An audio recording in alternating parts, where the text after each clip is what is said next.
contravention bills.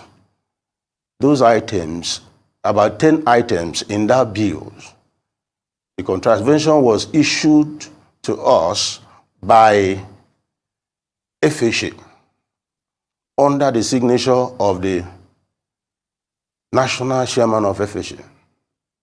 And we have started responding. We have the copy of the contravention with us. We have the copy of receipts of payment made to the federal government, to the single treasury account of FHA. All of a sudden, we were visited with the sad news of rolling in the bulldozers again on a Friday evening. About 2 weeks ago or a week ago. Let me come in there. Let me come in right there. Started indiscriminately. Okay, we'll get to that. Let me come in there. Let's get quickly to Frank Chete, who is a lawyer, to help us make sense of this, because there is information giving, there is taking, and then there is sense making. You are a lawyer, Frank. It's looking really complicated now. What options are there for these affected residents now? What lawsuits can they pursue or legal actions can they take? This is the government that's involved, remember? Why are we talking about... Maybe we should even start with the legality. Oh, the yes, because you can't... no, in this case, the respected chief is talking about FHA. Federal Housing Authority. So it's a federal government agency. Right. But again, why should we put our citizens to such undue hardship, just the same way Peter Obi has echoed? Wait a minute. It is the right of every Nigerian to own a house first in any part of this country. That must be established. Again, Nigeria is a signatory to a very important law that is also reflected in Chapter 2 of our Constitution, which gives the right to housing to every citizen.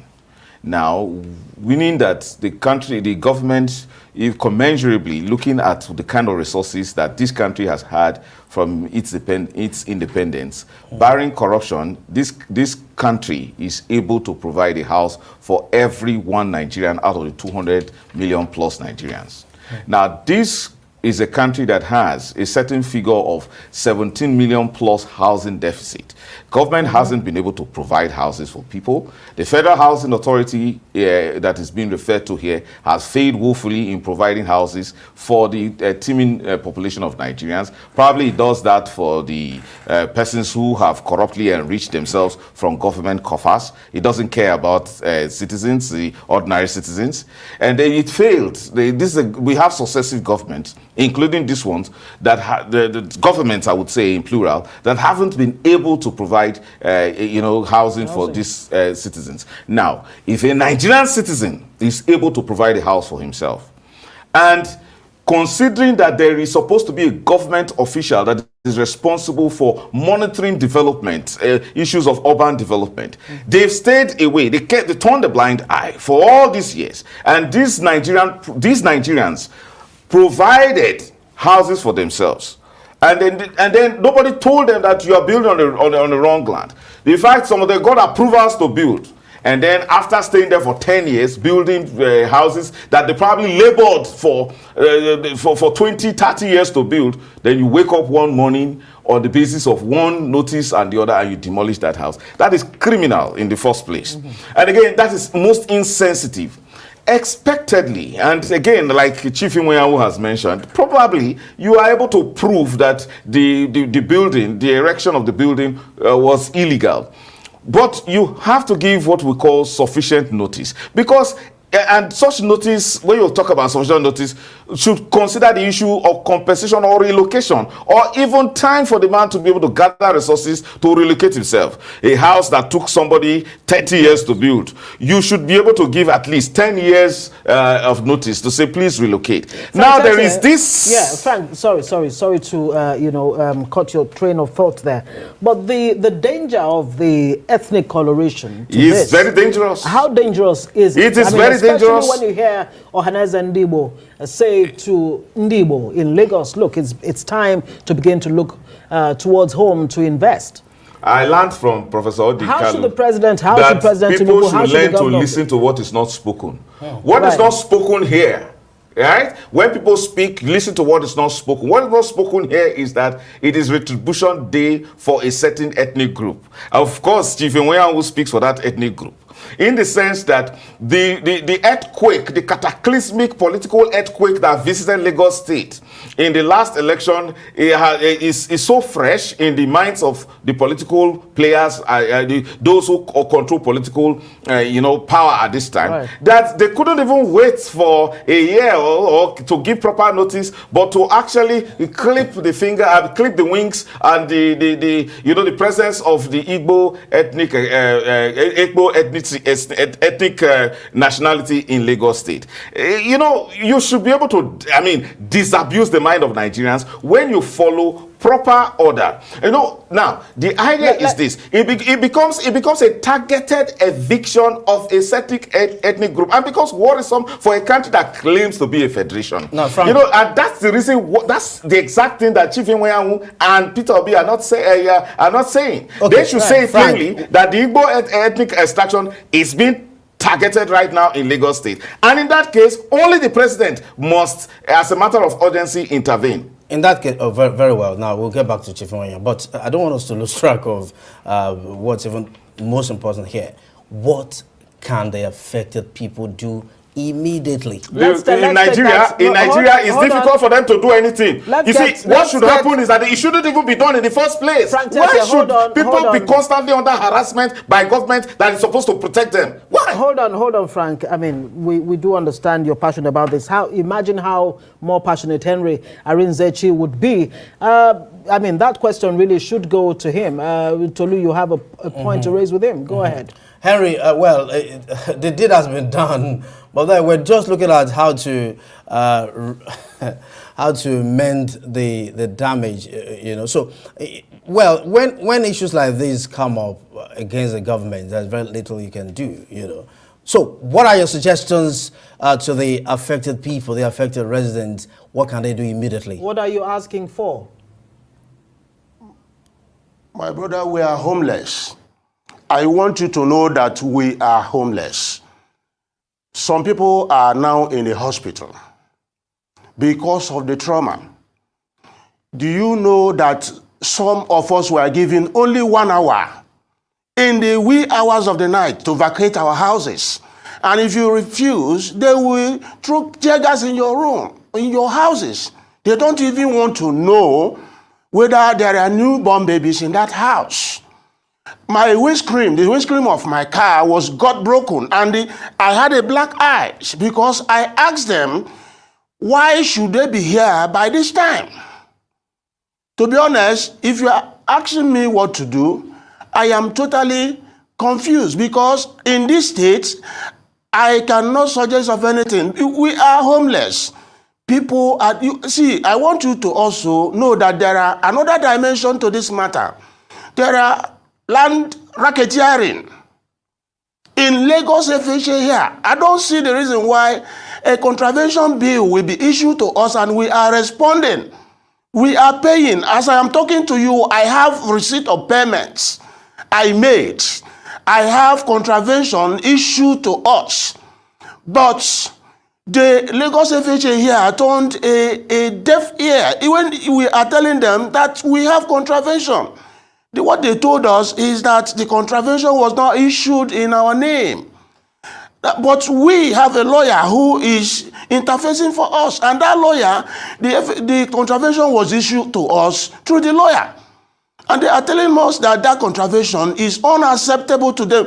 The Lagos FHA, they are breaking those houses to give it to other people that may have paid, or people they want to reallot the land to. They are claiming that those people had that allocation donkey years ago. They have never proven that. They came with the guys that they are creating the road, but in one of the meetings that we had, they told us that it is when they are ready to do that road, they will come and tell us that they are ready, and they will remove the buildings that are on the road. But they entered the street and was pulling down buildings that people are living in. considering the condition of Nigeria today, the hardship and the housing deficit we have in this country today, I didn't know that human being can be that callous. I don't know that human being can be that wicked. Yeah, Mr. Arinzechi, what are you asking for now? What do you expect from the governor of Lagos State, Governor Sanwo-Olu, since those who carried out this unfortunate action say was based on orders from above? And what are you asking from Mr. President, President Tinubu, because Ohanaeze Ndigbo Chairman Emmanuel Iwanyanwu has said, look, Tinubu has to intervene here? I believe from my own observation, Lagos State is not involved in that demolition. In fact, it was solely done by FHA. And FHA Lagos, the Zona Southwest FHA Lagos, done that. I don't think that it is good that we'll be taking it to Lagos State government. They told me in point blank that they, FHA, contracted the Lagos State Task Force to do it. So where we'll be going to now is to our president. We are appealing to President Tinubu in his magnanimity to show us mercy, set an inquiry into what exactly happened, because I know that I don't want to believe that he knew about what happened. We went through the National Assembly to stop this thing on Wednesday. They assured us they have stopped it. That same Wednesday, they did demolition that day. They did on Thursday. They did on Friday before they left, until they left. So, and when we inquire, they told us that this is coming from the presidency. I don't believe that Tinubu, our president, will do such thing, because I know that he is a very nice man. He cannot be privy to that kind of attitude that will send families to the streets. Right. So many of us are living out of the street now. On the street now, we are living on the street because of this. What I am asking of our president, that in his magnanimity, he should set up an inquiry that will delve into the depths of what really happened in this matter. And at the same time, I want to plead. Chief Iwanyanwu has said stop, not just stop. Yeah, you look at the Nigerian citizen begging his president for mercy, when he's supposed to be talking about his constitutional right to own land in any part of the country. He's begging president for mercy. That's the Nigerian citizen. What a shame. He's talking about land racketeering and the issue. All right. Good morning, good afternoon, good evening to every one of you. This is a very, very, very sad video to watch. When I watched it earlier on, I was so down. Anyway, I salute every one of you right there. Thank you very much for your time with us. We're going to move on. I just wanted to start with this first. Good evening to you, mother of all, Mommy Diaspora. Thank you very much, Mommy, for all you do for us. We appreciate you. Bryce Strasser, I can see you right there. Thank you very much. Good evening to you. Amaka Afojobi, thank you very much. Obiajulo, thank you. Thank you, James Mark, Don Fade. Thank you very much, CXL, and many others right there. I'm going to showcase more names later on once the other videos are playing. But I just wanted to come in quickly. As you all know, like I normally say in Nigeria, because it's not affecting you directly, in most cases, we normally say, it not concern me. Yes, it's none of my business, it not concern me and all that. Look what is currently going on right now in Nigeria, in Lagos. Before, they said it was because of the flood, right? That's why there were demolition. Now we are hearing a different news right now that no, it's not because of the flood. This man now talking is one of the victims that were affected, saying that it's not even the Lagos state government that were doing it. So now we all are confused. The same man is saying that Tinubu is a good man, is a nice man and all that. We are confused right now. We are not sure, who to hold accountable for what is currently going on right now. But meanwhile, Peter Obi came out, he have said something about this, but some of our Igbo brothers have also responded to Mr. Peter Obi, but I'm not sure in a good way. But I would like us to listen to this video quickly, then I'll come back to you guys shortly. God bless every one of you. You're welcome to this conversation. Peter Obi has condemned the destruction of demolition of buildings in Lagos. He said that this is not the right time, looking at the suffering that Nigerians are going through, this is not the right time to start demolishing business. What's your take? Now, he's being economical with his word. What he's saying is, if you ask me, because he manages a lot, B2B is a management expert. That's why he's missing. He's just trying to manage his word well, diplomatically. In time of hunger, in time of plenty, when there is enough and more than surplus, there is no reason whatsoever. There is no legitimacy whatsoever behind demolition of Igbo's building in Lagos. Obi should come out and say the truth. The buildings that are being demolished are owned by the Igbos at Abulobo First Stack area of Lagos. The building that were being demolished were at the axis of Alaba, where the Igbo businessmen. I listen to me. So don't come to, the whole world and start missing your word, managing the truth. We don't need to manage the truth. We need to let the truth be, so that people should understand the truth. The owners of those buildings are they the Eguns. The owners of those buildings are they the Ware Urebo Isoko Efikibibio. The owners of those buildings are they Yoruba House of Fulani. The owners of those buildings are the Igbo business magnates. They are the one that is receiving losses at the end. I listen to me. Obi should start saying the truth now. That's why Obi allowed Tinubu to hijack his mandate. He has not done anything. Till today, Obi is sleeping and sleeping and sleeping. We wasted our time on the sun. Obi keeps on being diplomatic, management expert. He manages money, manages Fidelity Bank. He's now trying to manage the truth. Jesus, the way, the truth, and the life. You can't manage the truth of God. That's Jesus the Christ. He manages you. Jesus Christ manages the whole world. Obi can never manage the truth. Obi did wrong. Obi provoked me. Yes, and my contemporaries, other contemporaries that believe on the truth. Because we came out en mass on 25th February, exercised our civil rights in favor of Obi. Obi could not act. Obi could not react to rascalities of the judiciary that robbed him his mandate. Obi ended it up in Nigeria instead of going to ICC. Obi is calling Tinubu his senior brother, uncle, na lie. Tinubu has no link with Anambrans. He's not a senior brother, he's not an uncle. Neither is he among our kinsmen. See, let me tell you, we are nursing our pains, our injuries over the demolition of our buildings across Lagos State. There's no how we could be managing the truth. We should let the truth go and tell the world about itself.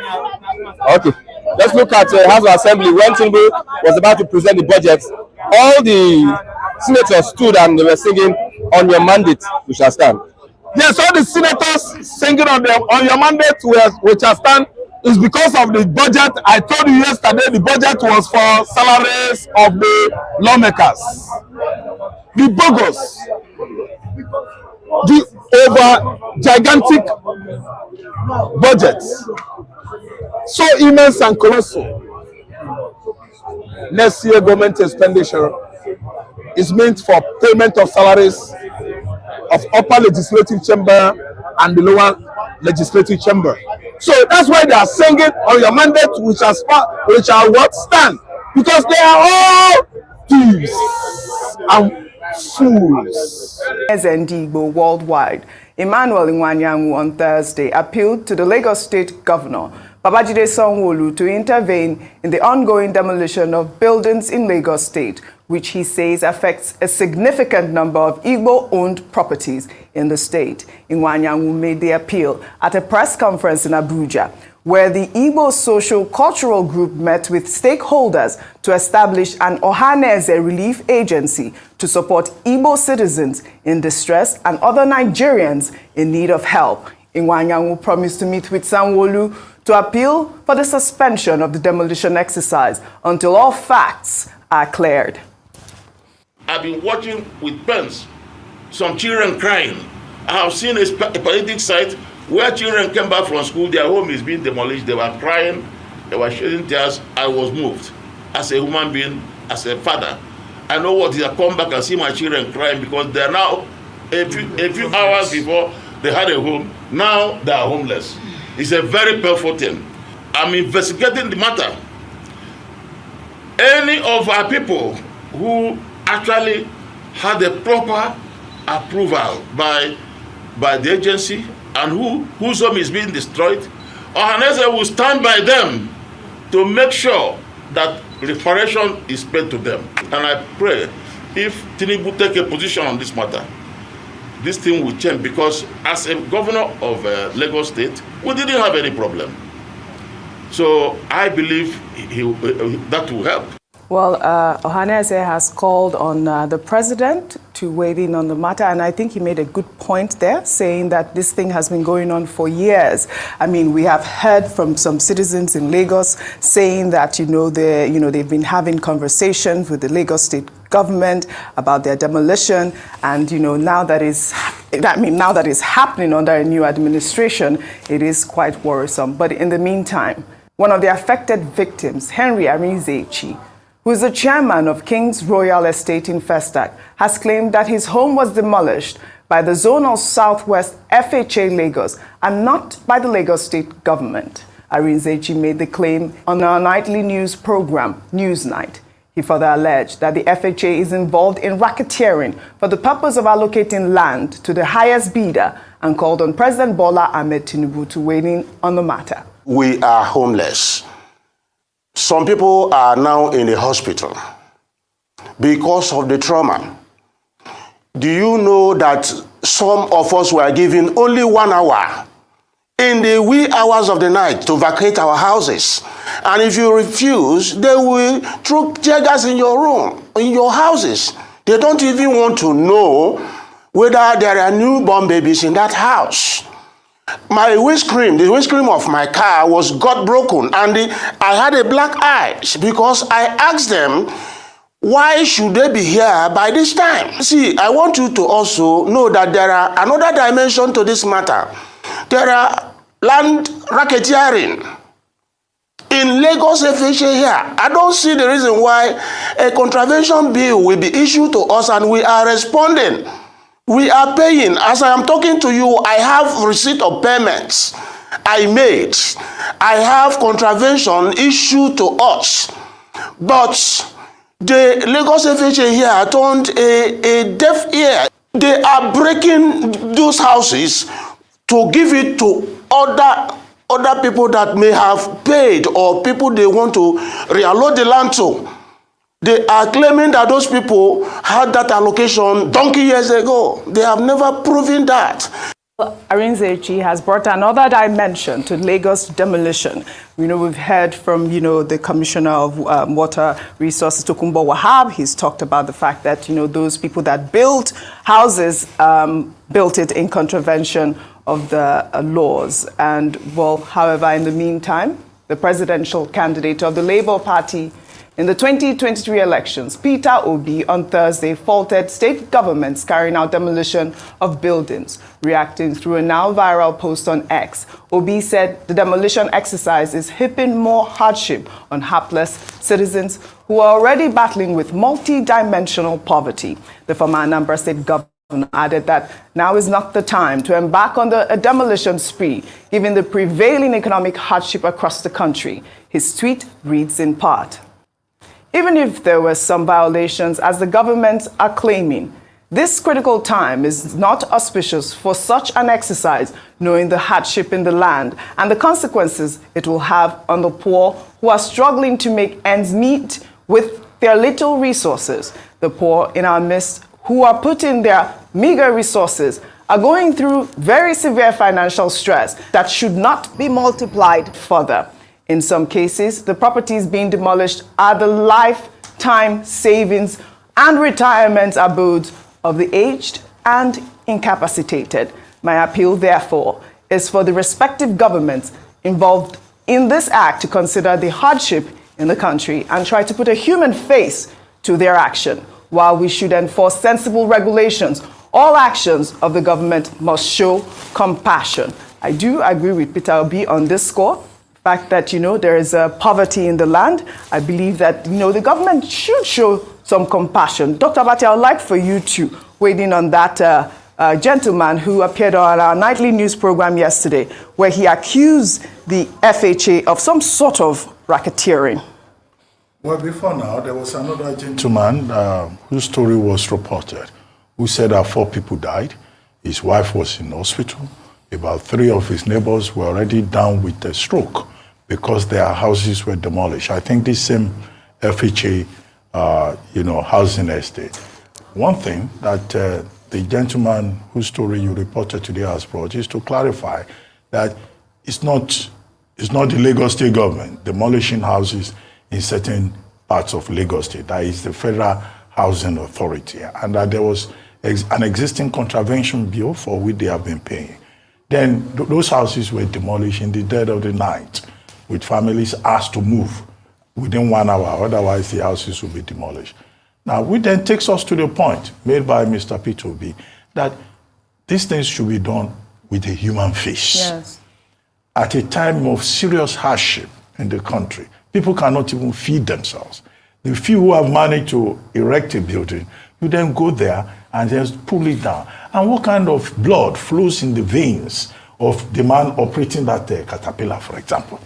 I mean, are these human beings? Okay, because you work for government and you can use government authority, you just go and practically kill other human beings. All those people who have died as a result of their houses being demolished, all those people who have ended up with a heart attack or stroke or are in hospital, I mean, that's putting additional burden on people at a time of great hardship. And that, I think, is the point that Mr. Obi is making, that there should be a human face. Government should be considerate. Even if you are going to demolish, at least make sure that it's an extreme situation that cannot be helped, and perhaps look at the timing. And it was referring generally to all state governments, including the federal government. Now, the point made by Chief Emmanuel Nwanyawu is also more or less the same thing. And he is saying that he will approach Governor Sanwo-Olu of Lagos State to ensure, that people's houses are just not pulled down indiscriminately. But he made the point, again, like Mr. Peter Obi, that pulling down people's houses should not be the priority at this time of hardship and austerity and difficulty. And that in any case, if people disobey the law, he understands. And he doesn't believe that many of the affected persons disobey the law, but that he expects people to respect the laws, which is another major point that he has made there. So if you combine the two statements, in enforcing the law, you must also, have a human face, particularly in circumstances like this. He went as far as saying Ohanaeze is going to create a trust fund for Igbos in distress and others too, who may require help. But if you look at the 3 speakers, they point again to a certain suspicion among many people, and that we have seen in the comments. Yes. Namely, although this has not been proven, that people of a particular ethnic stock are the ones being targeted in these demolitions. Now, that then makes it also a very sensitive matter, and government must look into it and make sure that there is proper education, there is proper investigation, and there is truly, a human face to all of this. You can feel for them. The gentleman that was on the program the other day, he said he lost a house of 300 million. Where is he going to start from? This gentleman also has brought a similar Jeremiah, a story of woe and mystery about their plight. So these are the different dimensions to it. But the bottom line is that, laws exist to be obeyed. Citizens must obey laws. And even when you want to enforce the laws, at least have some human feeling and respect the rights of the individuals involved. Absolutely. Now, Irene, it was Henry. Mr. Henry was talking about the fact that it is now the FHA. I mean, we've known that the FHA was involved, but he apparently has said that he was in communication with the FHA for about 2 years, and they've been paying some contravention bill and they've been negotiating, they've been in dialogue, and he doesn't understand the reason why one evening they came in and demolished his home. It's a lot of issues here that we are dealing with, Rufai. So I think, Mr. Henry, and I feel very sad for those their homes are demolished. I think Mr. Henry should make public those correspondence with the FHA and the money they've been paying. He actually did say that he had the documents right there on Newsnight. If those buildings had violated laws, maybe they were built on canals or something. They were built on roads, he claims, yes. I think it's the corruption in government we should look at. Yes, at this point. So how do those, in the case of the buildings built on canal, how did they even get there in the first place? How did they get there in the first place? Who were those that collected the monies? I think the government too should be able to investigate, because in all of this, the government too is also complicit. You cannot say your officials had been going around in circles for corruption and you can't bring them to book. Because buildings just spring up. People will have gotten some clearance from some government authority because buildings like this can spring up on places that they ought not to be. Yeah. So I think the government should also investigate its own part in all of this. Yes. And the sad reality is also when you now extrapolate to make the argument the government is making, yes, it's very sad to demolish homes, but do you know the dire consequence of not now demolishing the homes where you have drainage and flooding that can even kill more people? So this Arinze's issue, Yeah. he says it is not the Lagos state government. I know. This is not the So issue of the water drainage and all of that. I'm talking in general terms now. Because I remember in Anambra State many years ago when Peter Obi was governor, there was a wall that was impeding the road, and I think he demolished it, I remember. So there are also building code that will be respected, but when you look at it critically, with the corruption that went on in the first place, when you know these buildings are violating, roads or where were laid down, and no government authority spoke up in the first place. So that corruption should be tackled, and all the monies that they were giving to people. Absolutely, I agree with also, please, and we must not just sweep this under the carpet because that racketeering is still going on. This is the main point. We need to investigate the racketeering as claimed by Mr. Henry. Well, in another development, the Minister of the Federal Capital Territory, Nyesom Wike on Thursday, said plans are on the way to spend 15 billion naira for the construction of a new residence for the Vice President, Kashim Shettima. Wike disclosed this when he appeared before a House of Representatives committee to defend the FCT.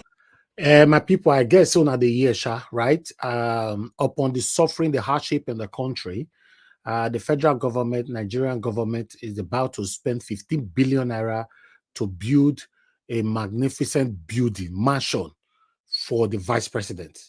You see, your pains, your situation that you are facing, the situation that the country is currently facing is not affecting the federal government. They are not interested. You know why? Because the same years Wike came out the other day that Nigerians are happy with Tinubu's government. That's it. Everybody have to believe that, because the way it looks like, it really looks like Nigerians are very, very happy with Tinubu's government. Let's move on. The 61.5 billion naira 2023 supplementary budget, Wike told the lawmakers that the construction of a new residence for the vice president was approved in 2010 by the Federal Executive Council at the cost of 7 billion naira. But that the project was abandoned. The lawmakers questioned the minister on why he plans to spend such an amount on a building or building an edifice for the vice president. Well, Wike said that it was to give the vice president a befitting residence. All right. I mean, this is it. This is what we are facing. Now, here now, Wike were asked, why do you want to spend 50 billion naira for the vice president's mansion? He said he needs to give the vice president a befitting burial. Sorry, a befitting what again? Not a burial. I know that more year that one again. A befitting residence. All right. I mean, this is it. This is what we are facing. This is what we are facing. 15 billion naira for the residence of the vice president. Let me just read something. Back in November, President Bola Ahmed Tinubu had signed, the 2.17 trillion supplementary budget into law. And in that Appropriation Act, the federal government allocated 2.5 billion naira to the renovation of the Aguda House as the vice president's residence. Another 3 billion was earmarked in the 2023 supplementary budget for the renovation of the vice president's residence in Lagos. The government also earmarked 4 billion for the refurbishing of the presidential residential quarters and an additional 4 billion for the construction of an office complex within the state. I mean, Dr. Abati, please, you have been around the government. 15 billion naira, is that what we should be spending? I mean, why is it important to build a new residence, not refurbish, not renovate, build a new residence for the vice president? He does have a place to live. I think we keep making this point again and again. Many of our leaders in positions are not sensitive to the feelings of Nigerians. The way Mr. Wike was reported as stated in the newspapers, I mean, many Nigerians will feel scandalized. Absolutely. Because the point is, the Nigerian government is always telling us to make sacrifices, But we don't see our leaders making enough sacrifice. Look at the National Assembly members in considering the appropriation bill that has now been brought by the president. They are more interested in constituency projects, how palliatives can be handed over to them to execute. So this is part of the problem. And we keep getting the kind of wrong signaling. Is it placement of adverts? How will publicity be used to make more money? Yes, now. So these are the kind of expenditures that people are worried about. And our public officials should just be sensitive to the feelings of Nigerians. It's to pepper his enemies now. Can't you remember when he said we've given some people newspaper, we didn't give some people? It's to pepper us his enemies now. Oji, all I'm just going to say is, if we are sensible, if our leaders are sensible, you better cancel that 15 billion and cancel that money to be spent on renovation. Correct. Number 10 Downing Street, the British economy is way bigger than ours. Number 10 Downing Street is 339 years old house. That's where every world leader goes to visit the British. Guess what some prime ministers complain about number 10 Downing? It's too small.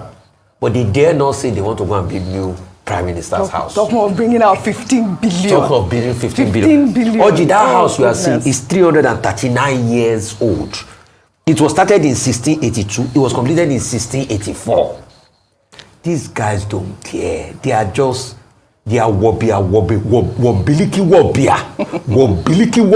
Eat. Nigeria. May God not allow them eat this country to do. I mean, Rufai, thank you for bringing out that fact. What they say for wisdom is that if you work at the altar, you can eat at the altar. But don't eat the altar itself. This one will eat the altar. Absolutely. They want to eat Nigeria. All right. Well, all right. Thank you very much, my people. I appreciate every one of you. Thanks for your time with us. We have some articles to present for you as well. But before that, we have this 2 minutes video of the Nigerian government.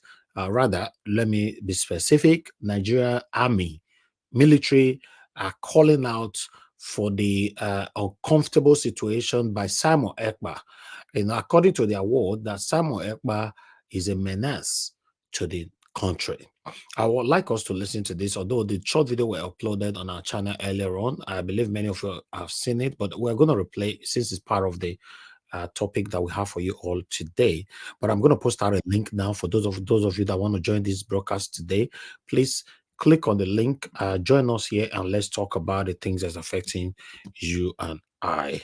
That's the link right there. Click on it and let's do this together, people. I appreciate every one of you. But before that, let's quickly listen to Samuel Ekpa right here. Yes, we'll also listen to Samuel Ekpa anyway, but let's listen to what the Nigerian military have to say. Thank you very much, my people. I appreciate you all. But please press on the like button and help us to share. Now God bless you now. I can see you already, Madam Rita. Thank you so much. To Nigeria, I never see you. You know, you locked everywhere. Everywhere is locked. So I have to see you. Thank you very much. But meanwhile, let's take this one quickly here.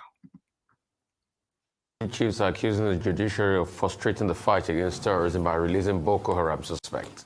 They made the comment when they appeared before the House of Representatives. They also spoke on various issues, including unrest in the Southeast and the welfare of men and officers. Let's take a listen to this report.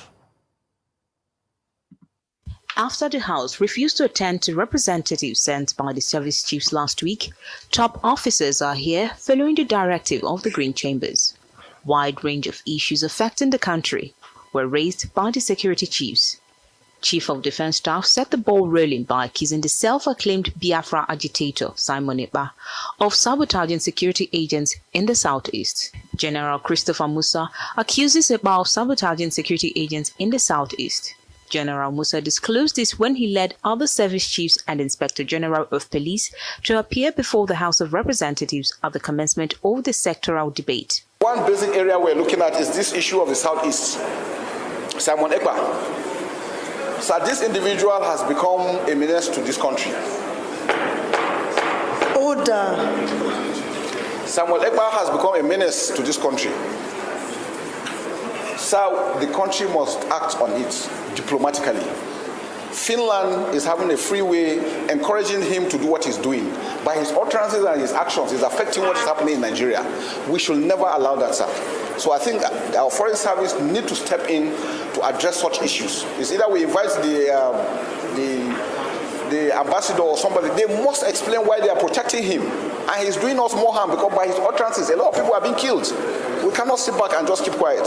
The general also chides the judiciary for releasing Boko Haram suspects after being arrested by the military. Another aspect of the judiciary is this. You do all your efforts, you make an arrest, you hand over before the man is released on bail. Now you have risked yourself in doing that. By the time he is released, he goes to tell the people who you are, and then your family members or you are at risk.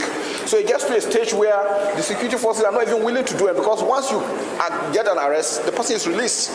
We have the issue in the South. A lot of the ships the other ship that was arrested 10 years ago. It was arrested, it was handed over, the ship went and changed its name, changed its color, and came back again. 10 years later, we arrested the same ship. And by the time you hand over the ship, before you know it, it's released. Nigeria military say, when they don't put all effort to arrest somebody, the next thing, you go see say the person dey street again. He said Nigeria judiciary go release them. Now, their lives will be in danger. Kai, what a country. Now, Nigeria military, they talk so. Head of Nigeria military, if I'm not mistaken, not be they talk to. You know, they cry, so say, we go put effort to arrest somebody. Judiciary go put effort to release them. Now our life will not be in danger. Aye, wahala just for everywhere for that country, Nigeria. Kai. Meanwhile, you know, since morning, there's this video of Samuel Ekpa that is currently trending. Let's replay on this 30 seconds video. So wouldn't it be better if you went back home and did the political thing there? You should. No, you see, I learn from what happened to others. I don't want to put my life in danger because the country, as far as I'm concerned, does not exist. Any country that does not respect the rule of law does not exist. You're scared you might be killed? Not everybody. You know that. You can say that. All right, that is Samuel Ekpa right there. You know, responded to the interview he did sometimes a couple of months ago. But meanwhile, wait till you make me laugh, even though the situation is not funny. But for the Nigerian army to come out to cry that they will arrest somebody, we free them. Ah, God. Oh, wow. Nigeria watch. Who they collect the money, they not be part and parcel of the corruption. Kai, the country is messed up, man. How can the whole military cry, come and say we go arrest somebody, judiciary go release them, our life will not be at risk? Kai, if military say their life they are at risk, who can be you when your life not dey risk? Tell me. And you see, this type of talk is kind of stuff that can lead to coups, because when or military start getting frustrated that the civilian system seems to be so corrupt that it's even endangering their own lives, then you start having problems, because then they will start seeing the institutions as a danger to But the their state. life has been endangered for decades in Nigeria. It's because they are bribing them now. Military men that loses their lives every day. The generals are being bribed by the politicians, and they centralize them, so they are accepting it. But what he's saying is a form of frustration. If you look at junior officers that are paying with their lives, they are not going to be happy with this kind of Mr. Naija, watch. Yes. Can I interpret what that military man said? But I never finished my presentation. No. May I give you the hint so that you go know where did they go? Okay, go ahead. I thought I was saying something. This bugger just decided to. Sorry, I just intercepted. What's wrong sorry. with you? Sorry. See, this same language that this man just spoke has been spoken before. What he's trying to say is that their life is in danger. It's not the entire military. The junior ranking officers of the military are complaining of the situation we have in the country right now. There's a dispute in the military right now. You will analyze it proper later, bros. Okay. Let me just finish my presentation so we can take it from here. Thank you very much, everyone. I can see Abdul Malik. Please on your camera to see who is behind Abdul Malik. Please. Abdul Malik, on your camera, please. When you are ready to do that, we need to see who is behind that name. But meanwhile, let's quickly take on what Obasanjo have to say here. Okay, that is Obasanjo right there. Let's quickly take this one together, my people. One moment. Let me remove these distractions here.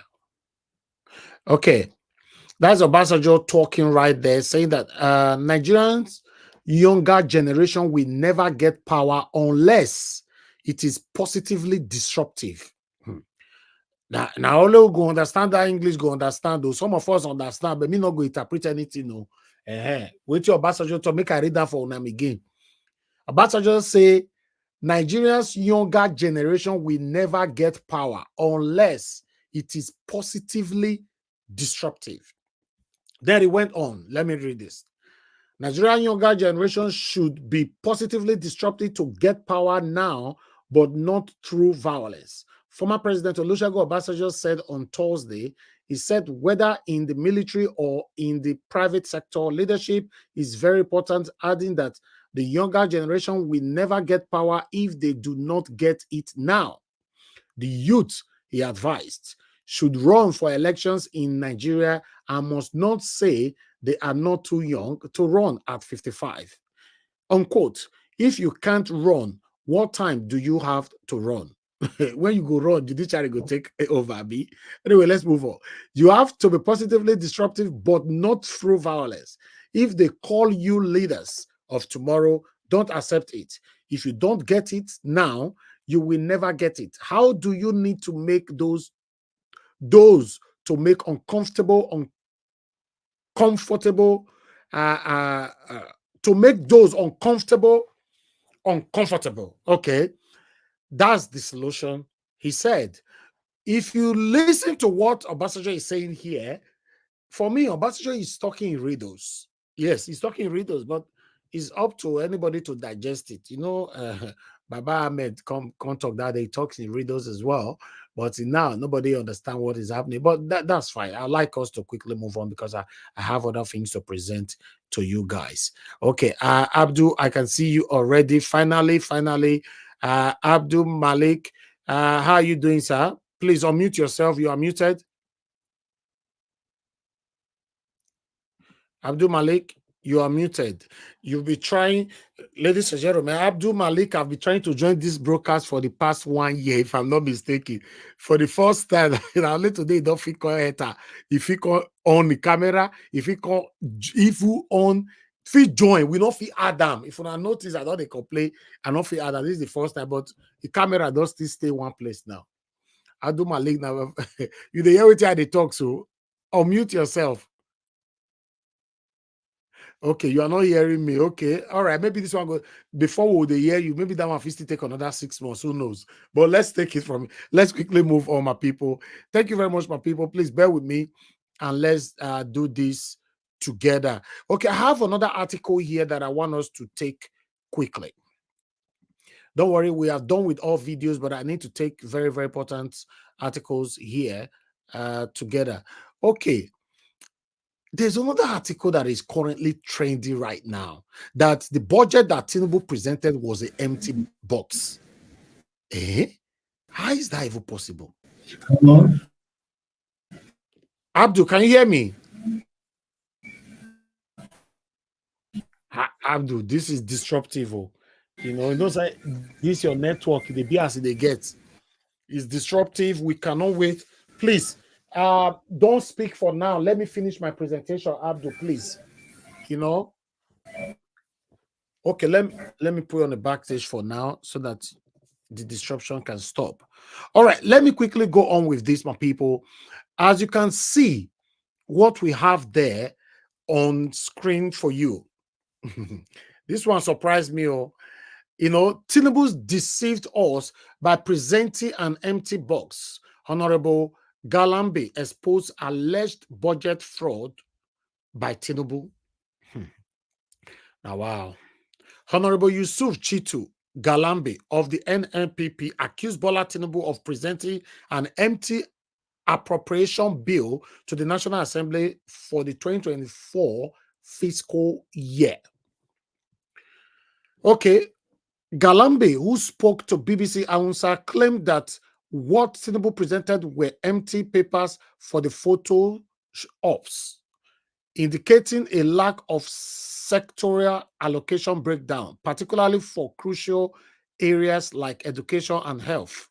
According to Galambi, the supposed sectorial allocation breakdown dropped by the Tinubu was nothing but an empty box. He criticized the leadership of the National Assembly, alleging complicity in covering up for the executive, questioning why they should deliberately connive with the executive to deceive the plenary. Fabio. Okay, Galambi challenged anyone doubting the claims, stating, if anyone believes they are lying against Tinubu, let him produce a copy of the detailed sectoral allocation. He emphasized the need for transparency, stating that they are still awaiting the details of the sectoral allocation to begin deliberations. All right, now so we see that one. Oh, this one is currently circulating as we speak. Not the way they're not see for Nigeria. I mean, not the surprise again when we see all this kind of thing, say this one, say. I know they're too surprised again. But meanwhile, we have another reaction here that I'd like us to quickly take. This one is a bit strong, but let's take it together.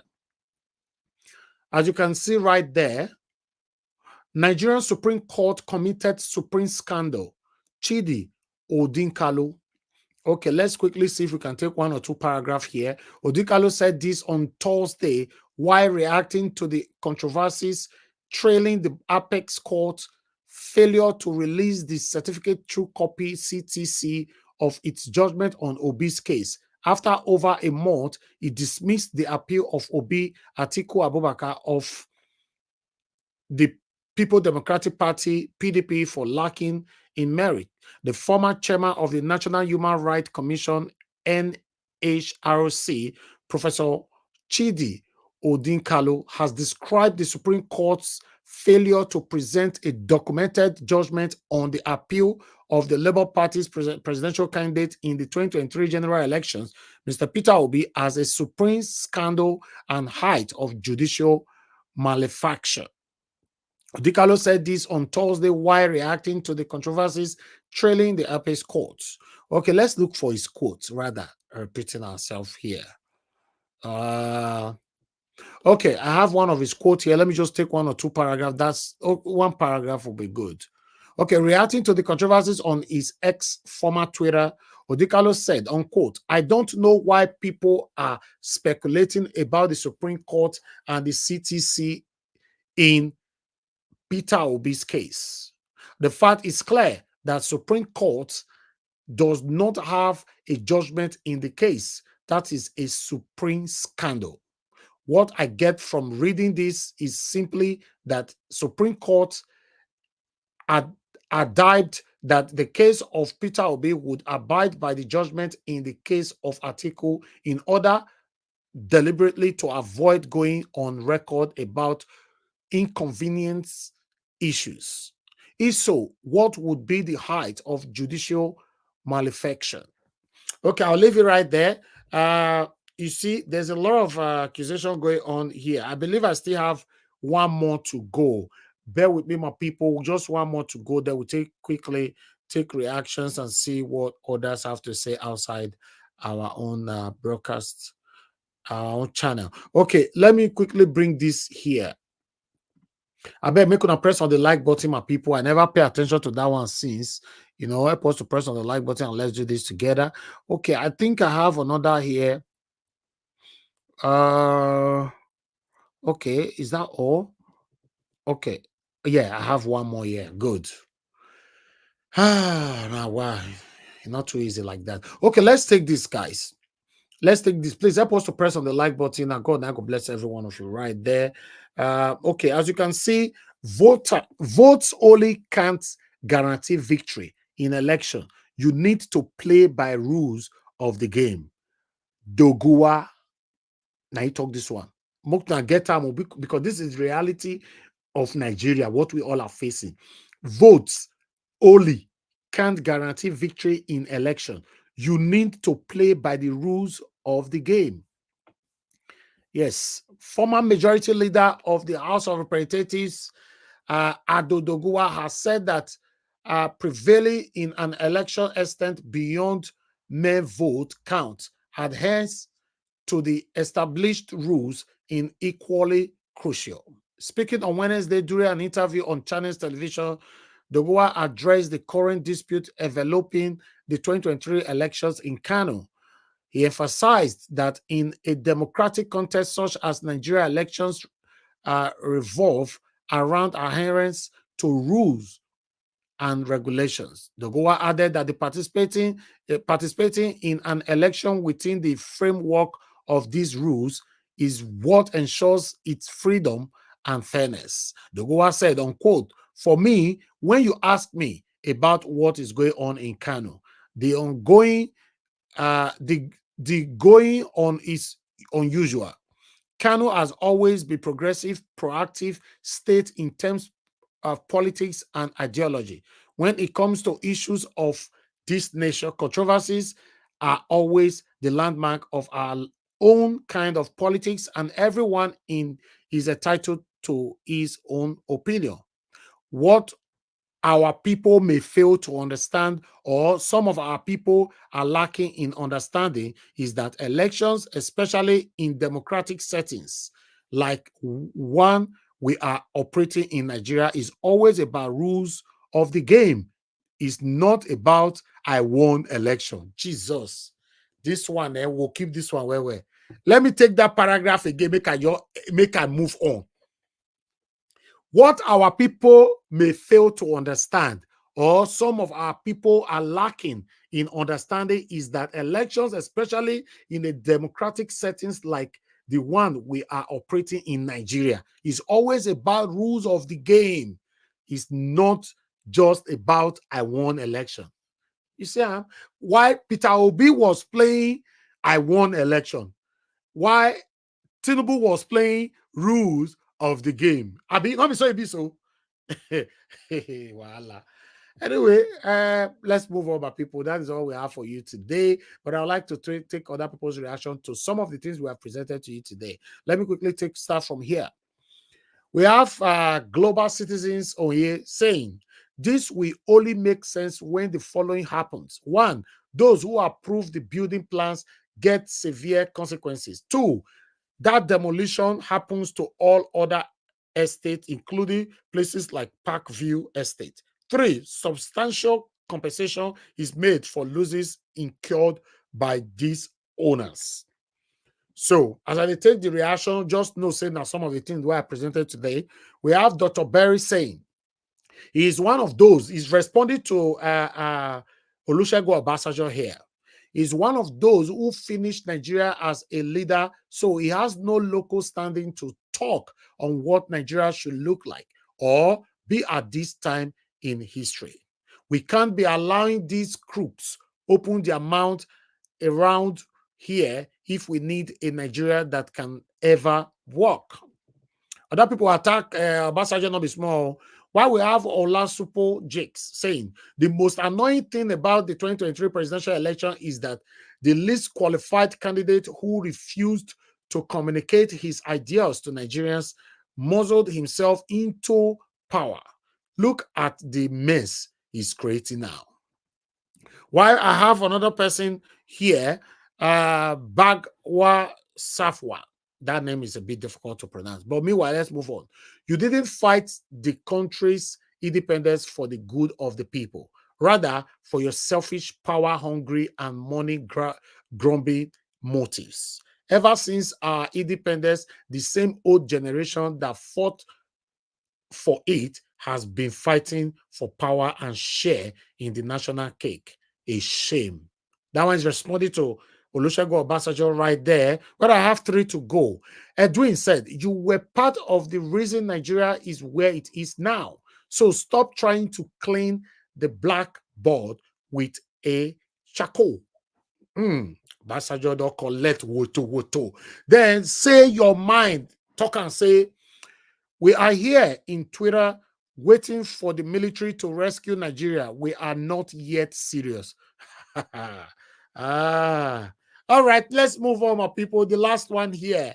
We have Aziz. Aziz is saying, coming from a man that did not even give the youth any chance during his regime. Hi, Obasanjo go regret coming out to talk that word. We can't talk anyway. But meanwhile, my people, good morning, good afternoon, good evening to every one of you. That is all I have for you today. I've done my part. It's the time for me to start listening to our wonderful panelists. I can see some of you were still asking for a link earlier on, so that's fine. I will repost the link again. But before that, I would like the people right here. I wish somebody called in now because people were calling in earlier on, but nobody called in right now. So I'll just go straight to the panelists for them to start talking to us. But for now, we are going to do 8 minutes exact. Immediately you are 8 minutes, I will stop you because we have a lot of people and more people coming in so that we can, if we can do 3 rounds, that would be nice. So let me start with Give Us Amadi. Give Us Amadi, thank you very much, my brother, for your time with us again this evening. How are you doing today?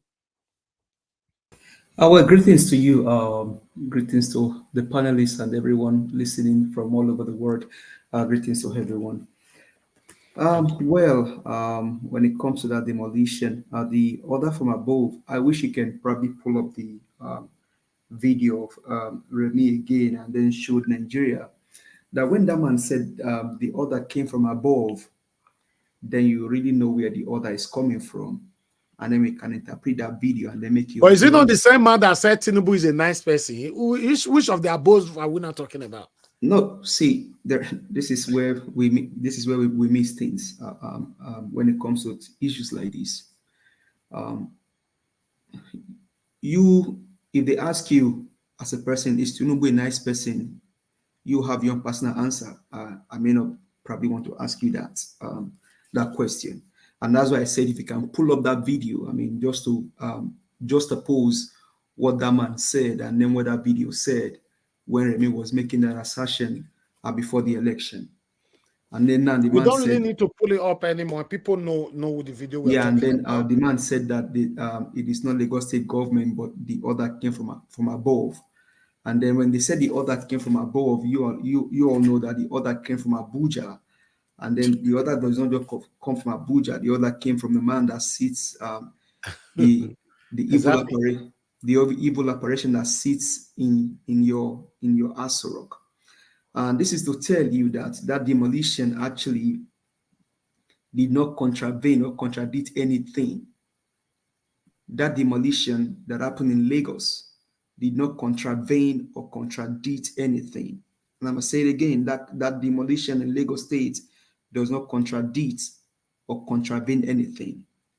It is just a sheer winch hunt on the people that did not vote for the drug baron, convicted, certificate forger, confirmed, looter, confirmed, drug baron, confirmed, dual citizenship, confirmed, different sex, confirmed.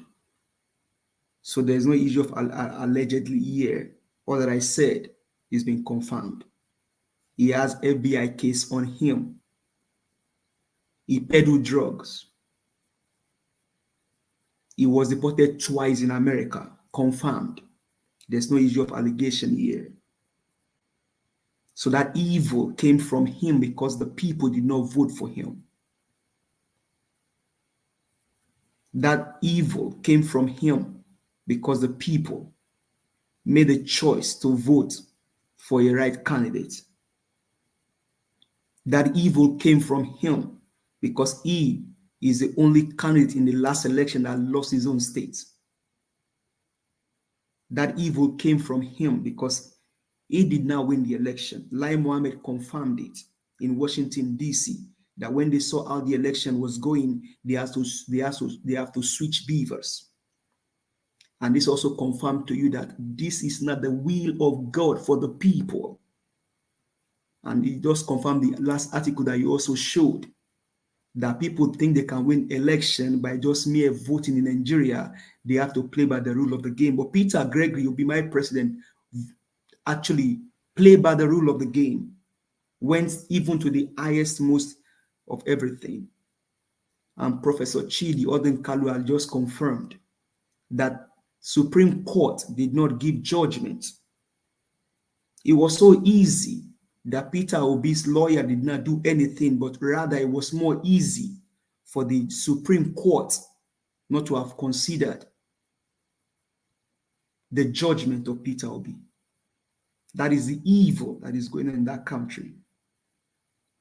And so Nigerians need to arise and do the needful. So when the man said Tinubu is not a nice person, he knows what he was saying. And I thank the lawyer, Frank Tiete. God bless you. You're truly a lawyer. And so when that man spoke, a citizen now have to go on national TV to go and beg somebody that you feel is the authority of power, which in the first instance is a civic right to build house on anywhere in the country.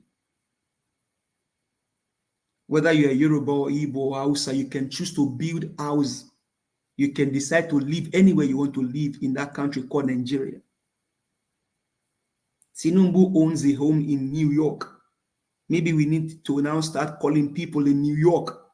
Please go investigate the property of Tinubu in New York, see where that property sits, and probably tell your mayor that that property is sitting down on an illegal land, and then probably they can demolish it too. So now, because the people did not vote for you, you have to render them homeless. And so children will go to school in the morning, come back in the afternoon, and then see their house gone down. And this is also evil against humanity and can be taken to the ICC court. Because that man said they came into their various homes to tear gas them when they failed to go out. That's evil. That's criminal. That's a criminal action there, and they can be taken to court. So they can be sued for various things. So Nigerians, that order for those demolition came from order from above, and you all know that if they say order came from above, it came from Abuja. And who is in Abuja? Tinubu is in Abuja. And the reason is because the people, my southeast brothers, did not vote for him. No Yoruba person has come out and say, oh, they demolished their own house. No Yoruba person, no Hausa person, no Ishekiri man, no Awori man came out and said they demolished their house. All is Igbos. The only reason they chose competence, character, and capacity, and compassion. And so my president saying that these people are not, they are not sensitive. There's no how you even have to be sensitive before you can put down a structure. Even if that structure was illegally built, you must, one, make sure that the people have been properly given a place they can relocate to, either in a form of compensation or probably, if not all compensation, in all some, I mean, give them an ameliorating effect to actually be able to cater for their needs. But rather, they didn't do that, just destroy them. This is wickedness. Now, when it now come to the guys saying that, oh, people didn't play by the rule of the game, there was electoral reform. Mahmoud Yakub said, and I quote, "Beavers is a game changer in this election. Polling unit results will lead from the polling unit to RF. That is what we consider." Festus Okoye said, "There is no change, no derivation from beavers. Beavers is the in thing in this past election." So the guy saying that people did not play by the rule is delusional, is evil, and is satanic. Peter Obi played by the rule. He won the election. He won at the tribunal. He won at the Supreme Court. Everything they did was shenanigan. They didn't actually consider his judgment. They didn't consider his case. And so in summary, Tifnumbu, Shetima, and whoever they are not people given to us by God. They stole this thing and they ran with it. They are evil, they are satanic, and they are delusional. And there is no mincing word on that. Now, when it comes to Wike is trying to actually give an SPV. That's a way to steal from the coffer of the government. Nigerians are dying in their numbers. Youth don't even have a job to do anymore. And this guy is going to build a 15 billion naira house for just a mere mortal when human beings don't even know what they will eat at Christmas. It is glaring now that more Nigerians have been put into poverty, all right, even in this short government. So Nigerians, you and I will not keep seeking. And when the time comes, you all can eat the streets and take your country back. This evil needs to stop. This evil must end. The demolition in Lagos State is ordered from Tinubu and the wife. Thank you.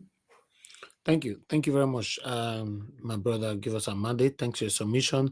Guys, help us to press on the like button. I'd like to quickly acknowledge Kingsley Ogeriaki for the super chat.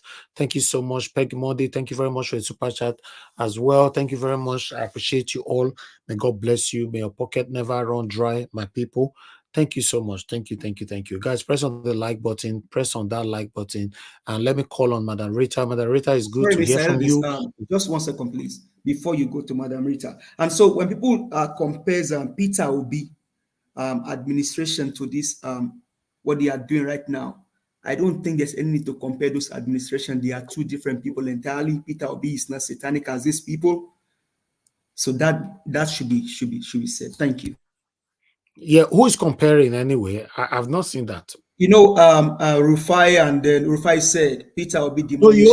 No, he only just referenced to it. He referenced to it, but before now, if you probably followed the news, people are trying to compare. Oh, okay, on Twitter. That must be debunked.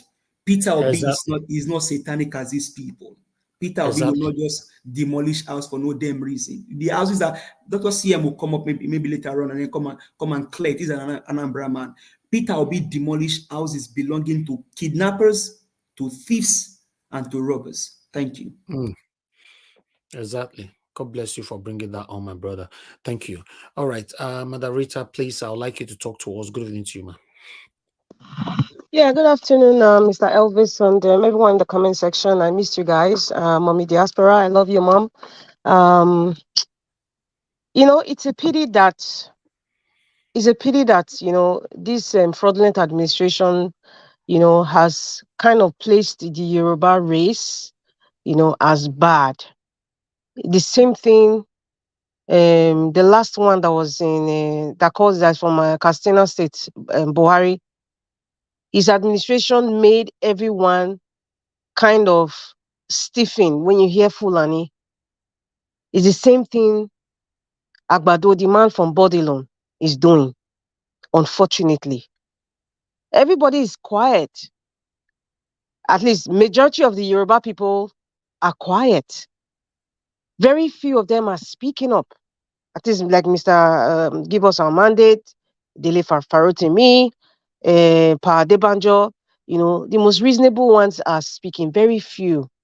It's unfortunate this is going on because this will go down in history as this is what, as time goes by, people change or transcribe events. Time is coming. In 20, 30 years from now, they would say this is what the Yoruba people did to Igbo people in Lagos.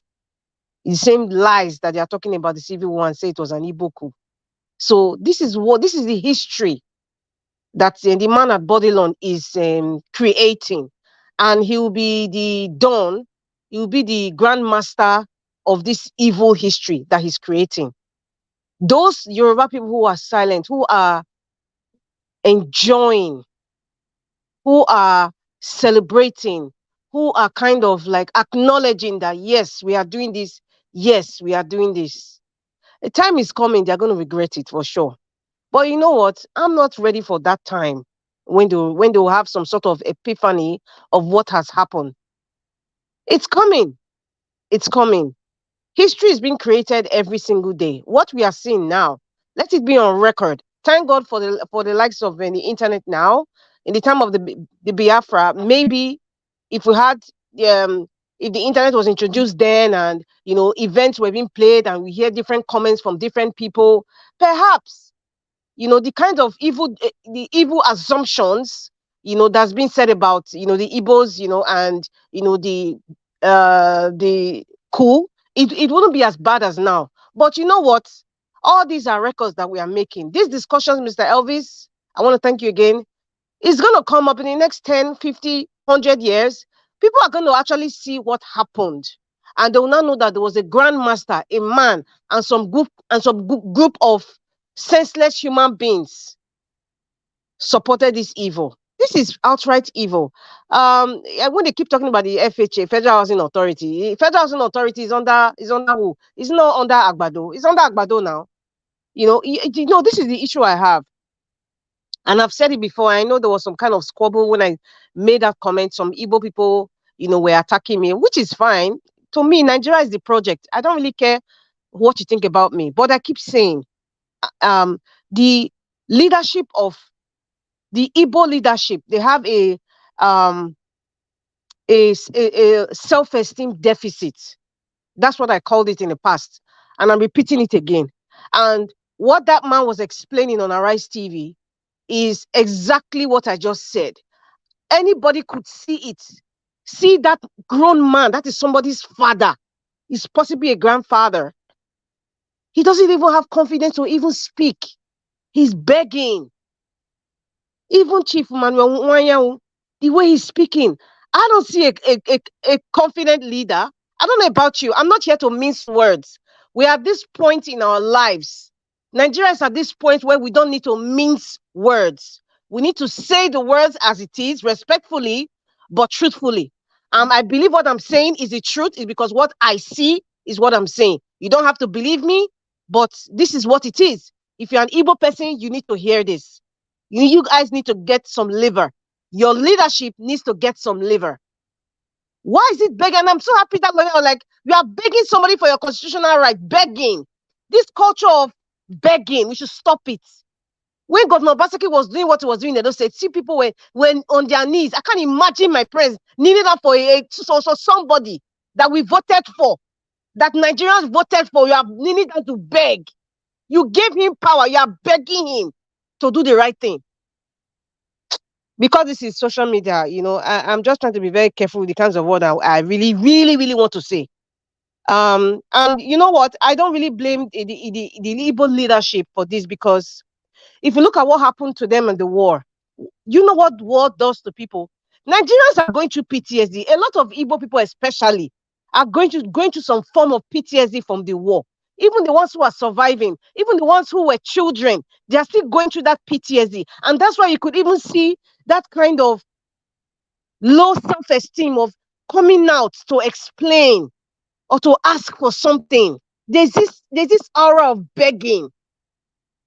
I don't know if you people see, but this is what I see. They've been ostracized, marginalized, abused. The self-esteem is extremely low, even from the leadership level. Why would people not trample on you like a foot mat? Why? They would do it with ease. Without there's no consequences. Nobody's going to jail for it. Sanwo-Olu is committing genocide. Is committing even the one at Bodilon, aka Tinubu, is committing genocide. As far as I'm concerned, this is genocide because a lot of people have passed away. Some people have suddenly got stroke from looking at their buildings being taken down. Madam Rita, I'm not sure anybody will come for you because the video that I played earlier on, our fellow Igbo brother actually was saying almost the same thing you're talking about now, accusing Mr. Peter Obi of rubbish shoulder and running around the roundabout by addressing this issue. So I don't think anybody will come for you. No, we have a reputation. I really don't care if anybody wants to say anything, but my project is Nigeria. So what you say, it doesn't mean anything. Anybody who wants to disagree with me, any Igbo person, let me be specific, wants to disagree with me, okay. I have said it in the past. The process in which you guys were shouting for Biafra, I said, change your strategy. It didn't work. Ojukwu, of blessed memory, his strategy didn't work. Nnamdi Kanu, his strategy did not work. And then this really puts in Finland, his strategy is still not working. So maybe you guys need to, when I mean you guys, I'm talking about the Igbo, maybe you people should listen to us from the South. Because you know what? The people from the North, the people from the Southwest, they don't understand what you are going through. We understand more what you are going through. It's just like this racism, black and white. The white person does not understand, and they cannot understand what a typical black person goes through when they're marginalized in the workplace, even in school. They can never understand it. The only people who understand it are the white parents who suddenly have mixed children who are black. They now see what their children are going through. Then they now understand what black, at least a little bit of understanding of what black a typical black child is going through. So it's the same way a northerner or a southwestern dude, they can never understand. They have not lived it. They have not gone through civil war. They didn't starve. Their children didn't pass on. They can never understand. So maybe the Igbo people should listen to people from the south, people from Edo State like me. Listen to me. You need to change your strategy. You need to start listening to people who are criticizing you. They're criticizing you not because of hate. I am not criticizing not because of hate. I'm criticizing because I don't like it when I see people being marginalized, when people's self-esteem has been brought down. I don't like, I despise it. God didn't create us like that. Grown men, they can't even speak up. Where are the strong evil men that I know growing up? Where are they? I know many of them are passed on, but where are they? Where are they? It's only Nnamdi Kanu so far that was bold enough. And look at where he landed because he was going through the wrong strategy. That's what we need to talk about. If we need this nonsense to stop, this Igbo tribe nonsense to stop, because this thing is building, it's like a black cloud in Nigeria. It has built a black cloud. And the grandmaster of it, the man that calls himself the apparition for Bodilon Avenue in Aso Rock, is the mastermind of this thing. And he has enablers like Governor Chidi Odinkalu. He's an enabler amongst many of them. The ones who have made comments, Bayo Anonuga, FFK, and many of them, they rubbish. Are these leaders? What are they teaching their children? Those children that came home and they started crying from school. What do you think that has done to those children? That's a trauma on its own. A trauma, and they can never forget it. How do you think those children will feel when they're 30 years from now? They will have a hatred for even Lagos State and Yoruba people. That is something that they've created. They don't understand these things. Our leaders, they don't understand the kind of action that it's going to damage generations. In the past, the Biafran war had already damaged generation. Till date, we are still suffering it. Till date, we are still suffering it. It's very painful. All this nonsense should stop. And another thing, to be frank, that man was talking about contravention fee. First of all, what do you mean by contravention? An action that violates the law. So it to me, I'm interpreting it like, you know that maybe that land is going through a canal. You know that perhaps that land wasn't meant, for building, having any structure at all. Fine, to build. So you are not paying for violating that law. Why should you even be paying for that? You shouldn't even violate any law in the first place. I know this is just maybe a few percentage. I know, but we have to mention it. Why are you paying contravention fee? It means that you know that where your house is built on the wrong land, and that's why you are paying the contravention fee. Has it ever occurred to you that down the line, when there's a flood or something, your house will eventually be demolished? Why will you pay for contravention fee? Anybody that is listening to me, if you have a structure built anywhere and then you are made to pay contravention fee, my dear brother, evict from that place.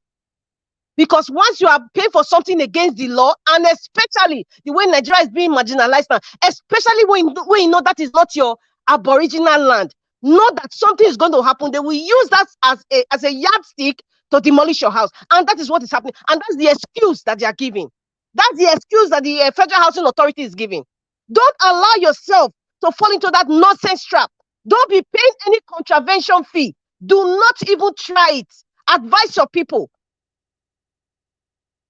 I'm so pissed off that, man, how do we even get to this point? God.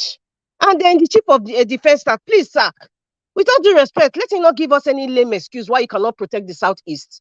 Don't give us any lame, because the number of checkpoints in the Southeast, you can't compare it to if you are going to Jigawa State or you are going to Adamawa State. You cannot compare it. It is not today. You cannot now use Simon Ekpa as a yardstick for your ineptness in protecting the people from the Southeast. Even if Simon Ekpa is a double-edged sword of some sort. I don't want to use any bad word against that man for now because of Mr. Naija, with all due respect. That is just a yardstick. Before the advent of before the introduction of Simon Ekpa, why wasn't the Southeast protected all this while? Why? Why that's the excuse that you're giving Nigerians? Or God defense minister or chief of defense, is that the excuse? Simon Ekpa is living in thousands of miles away.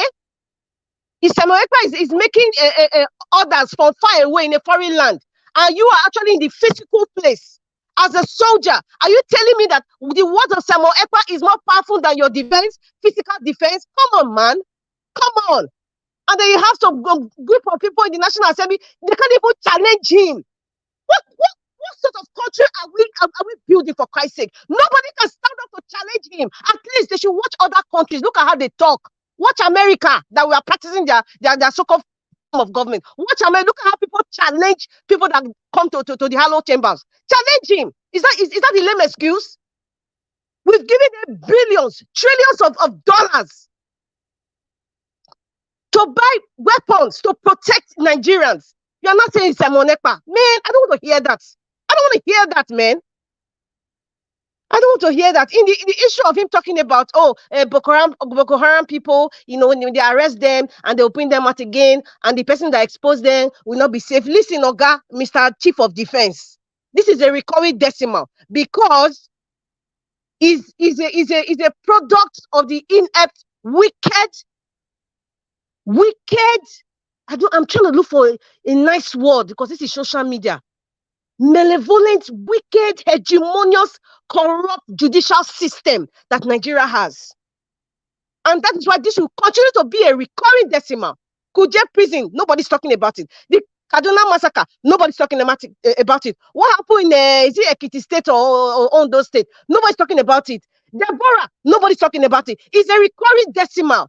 So please, Mr. Defense, Chief of Defense, don't give us any lame excuse. You're a soldier. You know what you signed up for. You know what you signed up for. And you know the organs that are making this recurring decimal occur every single time. I don't want to hear that. I'm not comfortable. I'm not even in the mood to hear Isamonepa or they are releasing Boko Haram. That is bagger, that's rubbish, nonsense. And you're a chief of defense. He should be fired immediately. He should be fired if he's not ready for the job. And as for Obasanjo, well, it's the same thing that he said. When Nigerians are ready to take back their country, they don't need anybody's permission. They just need to announce it. That's all. That's all. And then this man, when Chidi or Odinkalu saying the Supreme Court committed genocide. It is not a Supreme scandal. Genocide. That's what the Supreme Court committed. Mr. Elvis, thank you. We'll come back to you. I did not finish, but thank you. I know. You know, you have another round. Thank you very much, Madam Rita, for that wonderful submission. But let me take some calls quickly. We have Law of God is my strength on the phone. Thank you very much, Madam, for calling in. Good evening. Thank you. Good evening, everybody on the comment section and the panel. Nigeria, I'm boiling in my heart. I'm boiling. I'm angry. I'm so angry. I really want to control myself. You see, I see things and I just wonder: is this a country or a animal kingdom where there's no law? There's nothing is happening. Everybody's just doing what they want to do. If the property in Lagos was demolished without the government, and they say it's the Ministry of Housing, who is the Minister of Housing? Is it not this man from the East? What's his name? The former Ebonyi man. So if it's coming from there, and they say it's coming from Ministry of Housing, that means it's him that told them to go and do it. For me, I don't believe that. Because Imayi, that's his name. He will not just come and say that you start to go and break places. I don't believe that. What they have done the other day, if you remember, Nigeria, what I said, I knew a Yoruba woman. It is in America that they demolish her house. The woman is in hospital. I know, even one Yoruba man, Mr. Ajibola. It's only because when they want to do wickedness, they will do the wickedness. They'll maybe they target our brothers from the east, and mistakenly they are breaking other people's own too. But one thing I want you to know that even if you are not even Igbo, once you are from you don't speak Yoruba, or automatically you are Igbo.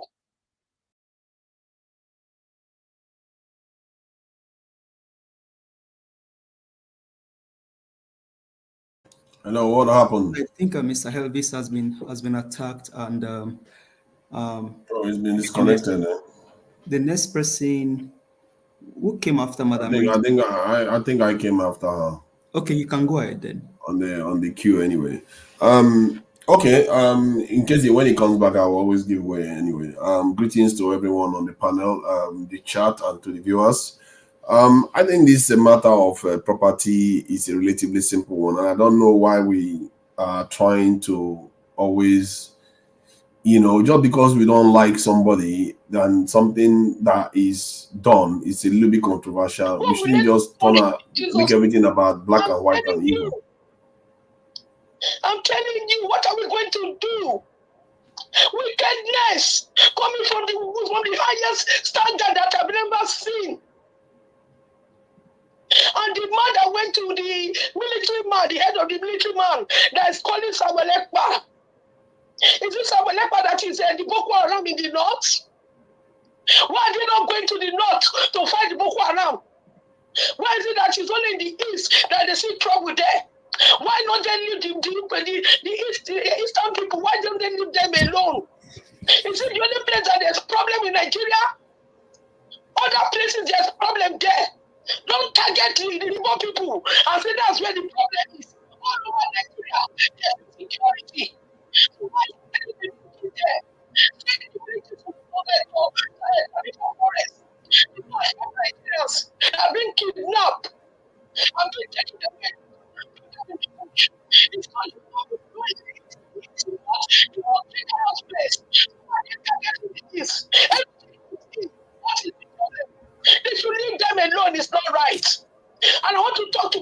brothers and sisters, please. Sister Rita said something, and I want to support her.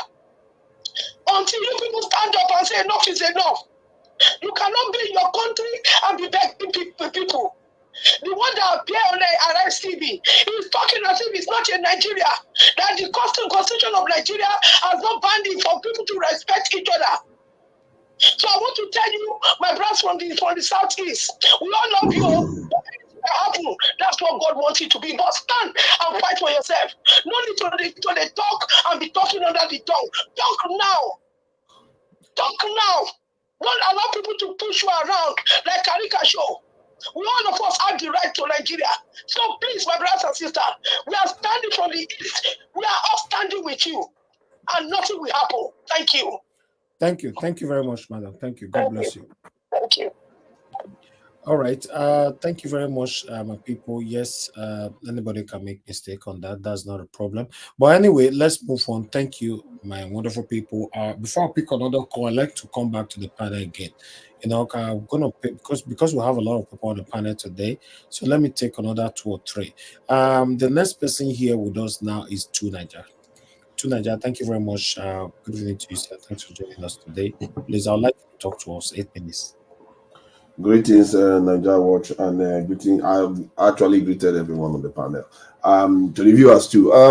As I was saying, that we have to try to maintain some element of level-headedness about things that are happening in Nigeria. You know, recently people were flying off about the Oba statement, and then this next one is about the demolition of properties.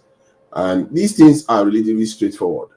You see, if you are in a country where people steal and do bad things, it doesn't mean when somebody decides to, return a stolen, a lost item. Let's say somebody leaves their money bag in a car and the driver decides to return it back. People will just say, oh, because people are stealing, let's not thank him for doing that good job, good deed. And sometimes the actions people take are good on their own without necessarily bringing a larger context into this in effect, because you want to encourage the good behavior and discourage the bad ones. And what I find with this property issue, I said the other day, is a relatively straightforward one. If you were doing something wrong and the state comes after you, maybe unfairly, it doesn't matter. In the end, there has to be rules. And we are all looking for rule in that country. And when somebody enforces it, because we don't like the person or we don't like the context, we just lose it and start making it a tribal issue. It's not acceptable. You can't do that. If you genuinely want a good country, you can't do that. Think about the people that their properties are getting flooded. Are they suing anybody? Who is compensating them? Is the government compensating them? People's properties are getting destroyed every single year. There's flooding everywhere. And when we are not supposed to be building on drainage pathways, we do it anyway. When our people are not supposed to steal power lines, they steal it. We destroy the country, and because yes, leaders are bad, but when somebody is trying to correct it, making one correction, it doesn't mean you should just jump on his back and say, oh yeah, you shouldn't do that. I've said it before. I've seen Nigerians deliberately sabotaging the state. I was in Abuja when I was going to the train station. No, Tunaja, what are you talking about? Are you justifying the demolition in Lagos? I don't understand this. I'm justifying the demolition if it was involves law breaking. Are you justifying if it was not involved? If there's no law breaking involved, then you have to compensate the people that you are damaging their property. Sorry, Tunaja. Mr. Elvis. Is that simple? Mr. Tunaja, they give you 1 hour to leave your mansion. Is that normal? Can I beg something, Madam Rita? Please, nobody is full here. I beg. Madam Rita, I think they gave them notice. They gave them notice. Know that. Mr. Elvis. Yes. Can we just probably, Madam Rita and all the parents, please, I beg you guys, let's not interject him. Let him just, because if we interject him, we're going to make it, let's let him speak his opinion. Yeah, I was going to say that because he seems he likes doing that. So let's just leave him. Go ahead. He brings the whole conversation around what he wants to talk about and distract the whole let just allow him to speak. Just go ahead. So please let him finish, and next person, because I know what to yeah, thank you for not interjecting. If you like, patronize me all you want. I'm going to stay my peace, and I hope the viewers are listening, because there is something wrong with our people. They go on saying they want justice. They want rule of law. We are here talking about how law and judges are compromised. The moment they see any form of law operate, then they want to kill it because they say it's tribalism. I don't get what do you people want? Do you want rule of law or you don't want rule of law? If somebody is trying to say, okay, there's been law breaking and the Lagos government didn't issue any document to say that this property is being built legally, then you are responsible for breaking the law, and when they come for you, you pay for it. Many of us are in countries where if you do that, you're going to be in serious trouble. As a matter of fact, by the time they break your property, they will charge you for the cost of damaging that property too, because they have to bring their bulldozer here in the UK. If you do that here in the UK, they come and damage your property, then they will bring the bill to you, and if you don't pay the bill, they will send bailiffs for you. Because you are not thinking about the people's property that are getting damaged every year because of flooding and all the rest of it. We operate like people in anarchists. We don't want anything to work. Like I was saying before, I've seen Nigerians sabotage a road junction because they said, oh, they don't want anybody to have power there, because if anybody has power, they will abuse it. So nobody should control the junction. It takes a government official with military escort to open that junction up for me to get past that day. What do we want? Do we want order or do we want chaos? If we want chaos, let's keep living like this. Let's not complain that our country is not functional, because we are part of the problem. The leaders that we like to criticize, it's what we are doing. We are the ones creating those type of leaders because we are so inconsistent. 1 minute, if something agrees with us, it's okay. But if it doesn't agree with us, we'd like to criticize them, say it's tribalism. I don't see, maybe because they are going in that area, it seems like most people that are in that area are Southeasterners. That's why it's a form of tribalism. But it's all the Southeasterner property that is being destroyed, is it? And are they not compensating the ones that have got legitimate government documents? If they are not compensating, then that's where the injustice comes in. Because if government issued them a legitimate certificate, they were meant to be compensated. If they were not supposed to be there, then the property needs to be removed for drainage to be able to flow, so that people's property are not going to be flooded. Jesus Christ, how is this not even common sense? And that is on one side. The security official that was complaining about this thing, the judge is not releasing people, and it's a legitimate complaint. What is it supposed to do? Say it's okay? Because these are real situations whereby you go and jail somebody that is involved in banditry or some kind of militant group.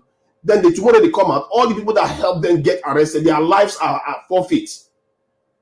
How can we just see this thing? Just because we don't like the person, we just react. And somebody was saying earlier on how some people have low self-esteem. I think it's a little bit patronizing, but we forget that we too are doing these things ourselves. We have to hold, if we don't even have a high standard, how are we supposed to hold them? You have to be level-headed and have high standard. If you see good things happening, encourage that one and discourage the bad ones. If we say that the security officials are getting all the resources they need, I can tell you that they don't. Nigeria just spent 27 billion trillion in our national budget. That is pathetic. That is not a nation. It's not a nation. What is now 17 trillion? That is 27 trillion. That's about $27 billion. That is, one state spends that in the US, or in the US, one region spends in the US, the UK for healthcare. It's nothing. We are living in poverty and we don't want rule of law because we just keep crying tribalism and hate constantly. If you want rule of law, you have to be disciplined. Just like how people here are disciplined. That's how they make it work. If you want it, you go for it. If you don't want it, then let's keep crying. Let's dance this game where we just keep pointing fingers as if it's only the South is our problem. We know that about 100 people, more than 100 people were just kidnapped in the north, in Zamfara state. The most people that have lost their lives is in Zamfara state. Most women that have been, all kinds of stuff happened to them is in Zamfara state. Some of them are going away, children, and coming back with families and coming back with children. This is just a pathetic situation, and the reason why this is happening is because the people that are supposed to know better are just shouting, hating each other, instead of them to just say, okay, what are we going to do? Let's strategize here and do it properly. Not always calling tribalism when somebody is actually trying to obey the law, even if it's hitting people because whatever you do is going to hit tribal people. Whatever you do is going to hit somebody that is going to seem like it's tribalism. Is there any way you're going to act in Lagos? It doesn't seem like you're attacking some tribes. So let's not make everything about tribalism. If somebody does something that is tribal, you attack them. Let's say an Igbo man have a document from government and they refuse to compensate them, but they compensate the Yoruba ones. That is tribalism there for you. But this one, is it genuinely tribalism? Have we bothered to ask whether the properties that were damaged, that were destroyed, they had documents or not? If they don't, then it's a legitimate this in destruction of that property. It shouldn't have been there in the first place. That is what you people should be cheering. Peter Obi will do the same. Is that not what Soludo is also doing in this Anambra State, where they say he was breaking some stuff down? People, there has to be rule of law. We have to have level-headedness here. There is tribalism everywhere in the world. And Nigeria is not going to be the first one. The country that we are running it like a pathetic state. We can't keep on like this. And I see some signs that maybe, who knows, I don't know, if they start upgrading our security posture, but from the money that they are spending in defense, that is nothing. People think it's a lot of money. It's nothing. How have we gotten used to this soft ahead? The whole world is moving on and we are thinking that is anything. We can't carry on like this. If we carry on like this, we are asking for serious trouble. Someday, I tell you, this politician is going to be the least of your problems. You will be praising the day they were around. Because what is going to come after them? If we carry on like this, you are going to see the forces are going to come here. You saw how many children lost their life in how many 5 days, 5 weeks in Gaza alone. How many children? All right, Tunaja, thank you. Round up 1 minute. I really feel like our people need to seriously start waking up. But are they going to wake up really? I'm not very optimistic, because what makes people wake up is something greater than to do what? Wake up to understand their place in this world and see things rationally. So maintain this thing. Let me finish, sir. I just want to ask try to maintain. I just want to ask you a question. No, don't ask any question, my brother. That's the idea. He wants you to ask questions. Don't ask. Let's not give him a mileage, please. Let's all just keep quiet and let him just finish.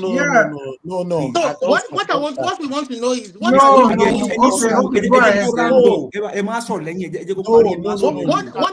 things Nigerians should be focused on right now? What are those things they should be focused on right now? This is how it starts. Yes. Then we'll be here 30 minutes. If you want to come and do your pity party first today, you are free to do it. I'm not stopping you, but it's quite rude to be telling other people what to do. It's not right. Tunaja, there's a question to you by Olumide.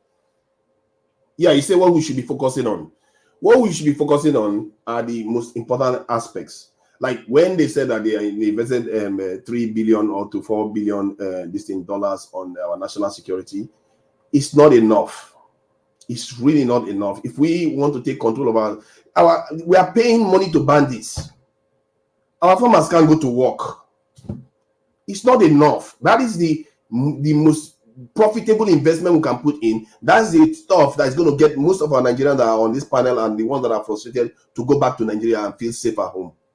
Okay. That is the most important one. We want to focus on that, their promise that they made, that they were going to secure the country. They are going to recruit people into the military and the security service, that the police. If they said they are going to do that, to hold them accountable for it so that we can all go back. Thank you, sir.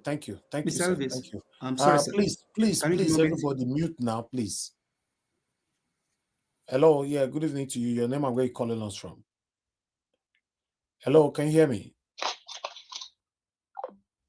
Oh, unfortunately, I can't stop my panelists once they start talking now, Because somebody is saying that I'm focusing on security because it is costing us $50 billion every year. Our national budget right now is about $27 billion. All right, Tunaja, thank you very much. May God bless you, sir. Thank you. Thank you for your submission. We have Madam Ife in the backstage, please. Ife, she's on, please. Let's see your camera before accepting you in. We don't want to accept intruder into the channel, please. If you can hear me. Okay, wonderful. That's fine. You can turn it off if you want. Thank you so much for joining us today. But meanwhile, let me quickly move on to the next person. Talk now. The next person is Oga Olumide. But before that, I miss my brother F. Emmanuel. I've not seen F. Emmanuel for like a week. You know, F. Emmanuel, I hope you are fine. Yeah, If you it's are fine. right, It's fine. I can confirm to that. It's fine. he's fine. Okay, Yeah, good. I beg, can confirm to that. wonderful. But sorry, I quickly have a sis okay, go ahead. allow me. See, Nigerians, although you have listened to the last speaker, but my panelists, what I've come to realize is the fact that according to the scripture, and Mr. Elvis also showed that some times ago, woe unto you that call evil good and that call good evil. That is the summary of it all. Nigerians are not blind. They know what is happening in Lagos State about the demolition. It is not the sickness of the eyes or the sickness of the mind. We all know it, that this is evil against humanity. Order came from above, and that person above is Tinubu. You can't just say you know. By what standard do you know? Thank you very much. We all heard what you said. That's the kind Listen, of listen to the look at the comment section and see what people are telling you. All right. Give us a like minute. doing I don't this? want us to drag this, please. I don't want us to drag this. Before I call on Oga Olumide, I would also like to ask. I asked the other day, Mr. Edwin. We have not heard from Mr. Edwin for a while. You know, please, Mr. Edwin, if you are listening, we miss you. We want to hear from you. And I don't know, I'm going to write their name. And they call out so many of them all the time, but it's just that it's not so easy like that. You know, but meanwhile, let's move on. Niger Watch. Yes, sir. I was the number 5 man on this panel. Why am I jumped to number 8? Maybe now because say today not be window you be pass come on. Impasse window. No, not be window pass. Now Niger came before me. I came after to Niger. Okay, no worry. After Mr. Olumide, I can confirm that. You'll talk. No worry. I'll come to you after Mr. Olumide. Mr. Olumide, they be like say they give person injection for there. Oh. Mr. Olumide never ready. So Black Panther beg talk to us. You know, so Olumide, you off this your camera. We want for the give people injection. So okay, thank you, Mr. Niger Watch. Thank you, my brother. Thank you, everyone. Thank you so All much. protocol observed. I will follow the line of my learned fellow Garcia. All protocol you have officially observed. I want to say here, I will not speak on the demolition of the houses. I've already spoken the history I came about. And if you guys refuse to follow what I've said or do your own research, because the Bible said every man will be judged by his word, and the word of a man is sharper than two-edged sword. It can cause, it can make, and it can break. So I have said it, and I said one thing again, that this whole thing that is happening, we boil down to boxing the Igbo to a corner. They boxed the Igbo to a corner before during the Civil War. They boxed them. They are now coming to box them again. That is what they spoke. And they unluckily for them, it was leaked out. And that is the trajectory they are doing now. And I won't go further than that. If you look at what is happening now, it will continue to happen. But I thank God for the monarch who came in, the Oba of Benin, who came in, and we are seeing a little bit of reduction in it, but it might not bring back the home they've broken, but at least it will reduce all these things they are doing. But they are going to go in another format. And I want to say this emphatically, and I stand on my word, and that word cannot be broken. The Igbo man cannot be conquered. The Igbo man can never and cannot be conquered. That is how I'll put that word. I'll go on, I'll speak on what Obasanjo, before I go there, I want to say this clear. In my language, in our language, in our dialect, one of our dialects in Igbo, he said, Oria Ogboria If house no fit kill you, outside I no go fit kill you. You see, the last word that I heard from the last speaker, there are two words I heard. I tell you, I'm a man of that follows the lyrics of your word, and I'll grab the lyrics that uncovers all the things you have spoken. The last man speaker said, you people to come to a stage where you people, it will happen. You people will be calling for your oppressors to come back to rule you. And there's one other word he said. I'll get that word out. It's going dingling in my heart. It's still, human is like a processor. It's in my heart. But what I want to, let me go further. I'll bring that word back. I'll bring the second one back. What I want to say concerning Obasanjo, I've told every one of you, you cannot continually accuse him because we already know what Obasanjo did. We know his deed, we know his positive, and we know his negative. He has done something positive to the Nigerian state, not Nigerian nation, to the Nigerian state. And he has done something negative to the Nigerian state.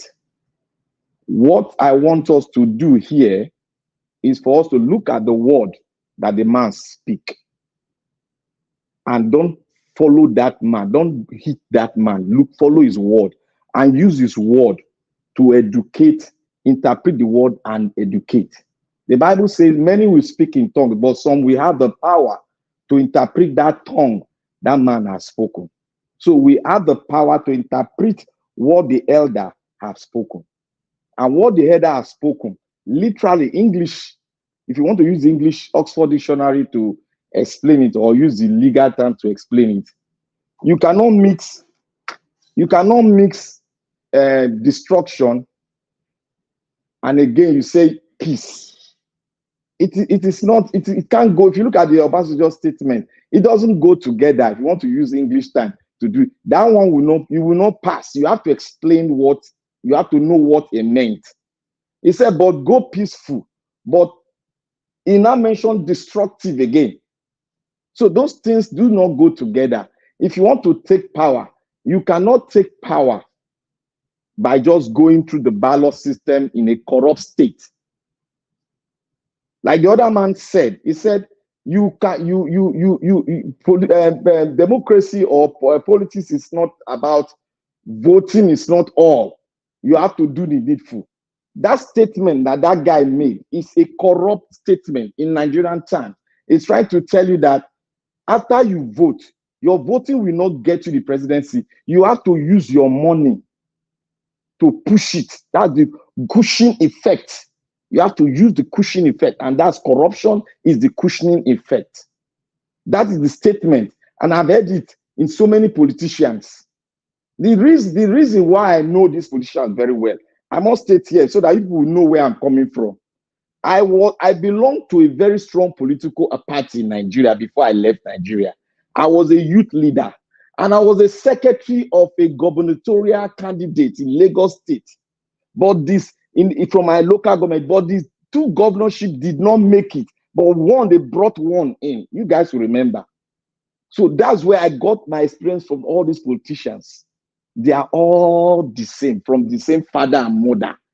Anybody that will come here to perpetrate their trajectory, to look at the state called Nigeria, that is going to rise. Oh, it's going to rise because one person that is already is an embodiment, is an institution of corruption. Look, let me tell you one thing, people, one thing.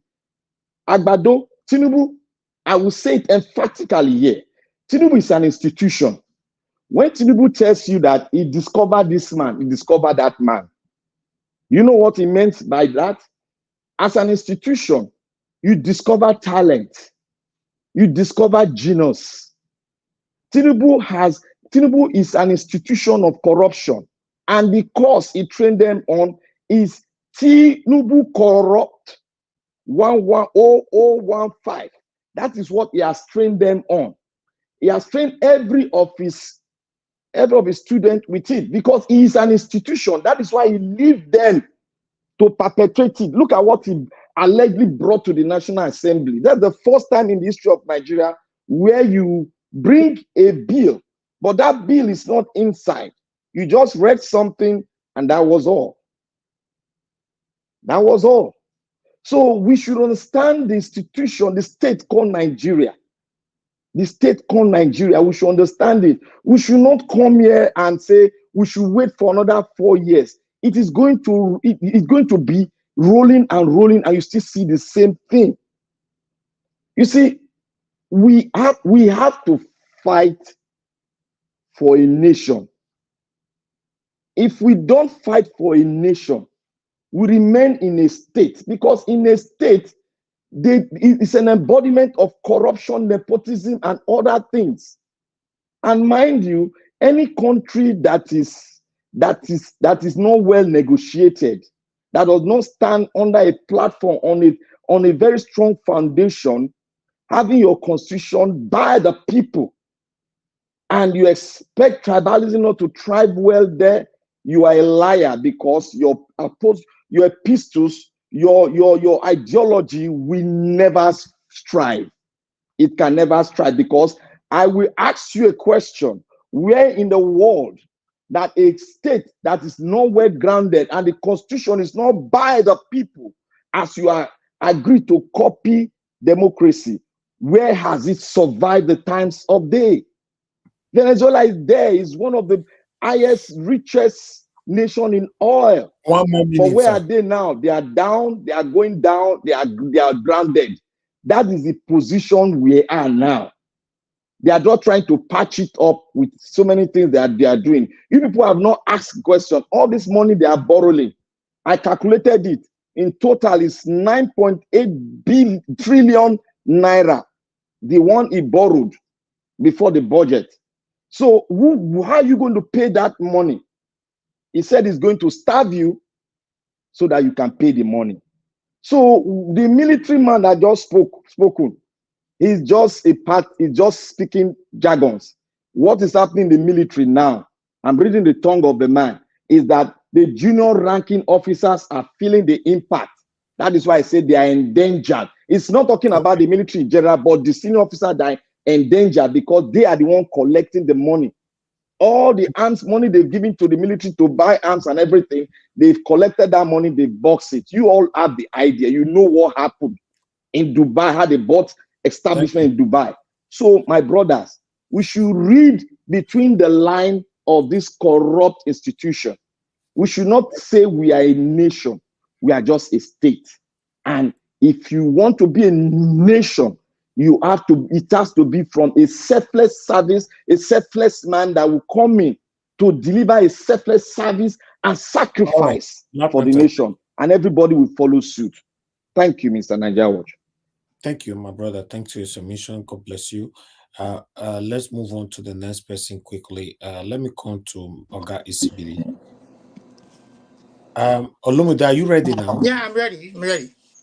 Okay, wonderful. Take your spot then. You have 8 minutes, sir. Good evening to you. Thank you, Elvis. Thank you, my fellow panelists. I won't speak much about the demolition going on in Lagos State, except to say that it is very important that when we are doing certain things, especially as governmental bodies or agencies of government, we need to make sure that we are doing things very fair and very openly, so that when you're seeing when it comes out in the public domain, everybody would have seen that the government gave it their best shot. I mean, Nigeria is at a state where the burden of proof, the burden of most, or the most burden of proof at the moment to prove that things really work in that country is not on the citizens anymore. Right now, it rests solely on government, institutions of government in particular, from federal to state to local government. They failed the people. That is why we are at the state, at the point that we are at today. So, I mean, APC has been in government since 1999. So they've been the government, the party in power. They formed the government of Lagos State since 1999 till date. So what happened? Who were those who gave those approvals? Even if those buildings were built on marked areas or illegal lands, marked for certain other uses. So who were those who gave those approval? At least the optics is very, very important. I was saying here yesterday or the day before that the mayor of London is from a Pakistani Arab heritage. We know the UK, the British are the most conservative people in the world. If they wanted him, if they didn't want him to be there, they would have said, but the optics would have been bad for the world. So optics is very, very important. You want people not to believe that a certain ethnic group was targeted because of the way they voted in the last election, and I mean, it's also obvious for all to see that the people who approved those lands were not even punished. So were prior investigations done? Were the people who built on those illegal lands called or written to give their own side of the story? So we are talking about the optics now. I mean, at the end of the day, whatever government decides to do, I mean, wherever you take it to, they might come out on top at the end of it all. But the legacy they leave behind is what matters. So we're not saying that the right thing should not be done. The right thing should be done, but you do it fairly, in fairness and equity. And then regarding the chief of staff who came to present or give a speech in front of the National Assembly, I'm not surprised. See, Nigeria is a failed country. It's a failed, and you have an incompetent army officer coming to. This is the same speech. This is the kind of speech that, don't you see that it's a pattern they all give? There are certain people that you should not even be listening to or taking their words seriously. The same Chief Justice of the Federation, you see the speech he gave before they decided on the election tribunal that they were going to be fair, they gave all those speech, and at the end of the day, we know what happened. This same army officer, they will come and tell you what the obvious is. You understand? But they don't have a solution. They have a solution, but they are the ones conniving against the state. You understand? It may not be indirectly. It may be some other army officers. It may be some other. You understand? But you know what the problem is? You're not tackling the problem. Who are those culprits responsible? What have you done? You understand? But if you trace, as a matter of fact, you will find that there are people in the higher echelons of power that are involved in all this, illegal oil bunkering or whatever. You understand? Making money off the nation. And then he was saying something about Simon Ekpa too. These guys are very funny. So Simon Ekpa now is an authority. So for you to now go through Finland, that means you are trying to make it official. You are saying Simon Ekpa is indeed influential in that part of the country. And rather than talk to him, call him on the round table and talk to him, you want to forcefully bring him through Finland. Okay, well, I wouldn't talk anymore until we want to see how they intend to do that. How they intend to extradite him. Maybe the way they did Juan Kokano, maybe Finland would readily hand over Simon Ekpa to them. We want to see how that happens. We want to see how that happens. And then regarding Obasanjo is an Abeokuta man, is an Egba. I'm an Abeokuta, I'm an Egba. And when it says positively disruptive, I mean, I'm ashamed. I'm ashamed that Obasanjo, that I kind of come from the same ethnic stock as Obasanjo. This man, see, the only way when people like this talk, see, people who want to make meaningful change in that contraption, in that shithole, I'm sorry, you don't listen to people like that anymore. He is irrelevant. This guy was supposed to be the first president of that new 1999 republic. Yes, his economy is better than what we have now for the 8 years that he was there. But what was the optics of his governance? How did Obasanjo midwife elections between 1998 and the 2005 that he stayed in power? Was it not during his own period that rigging was skewed? They kidnapped a whole governor to impeach the governor. This guy never followed the law too. See, Obasanjo laid the example that ACP is doing today. So let's say the truth.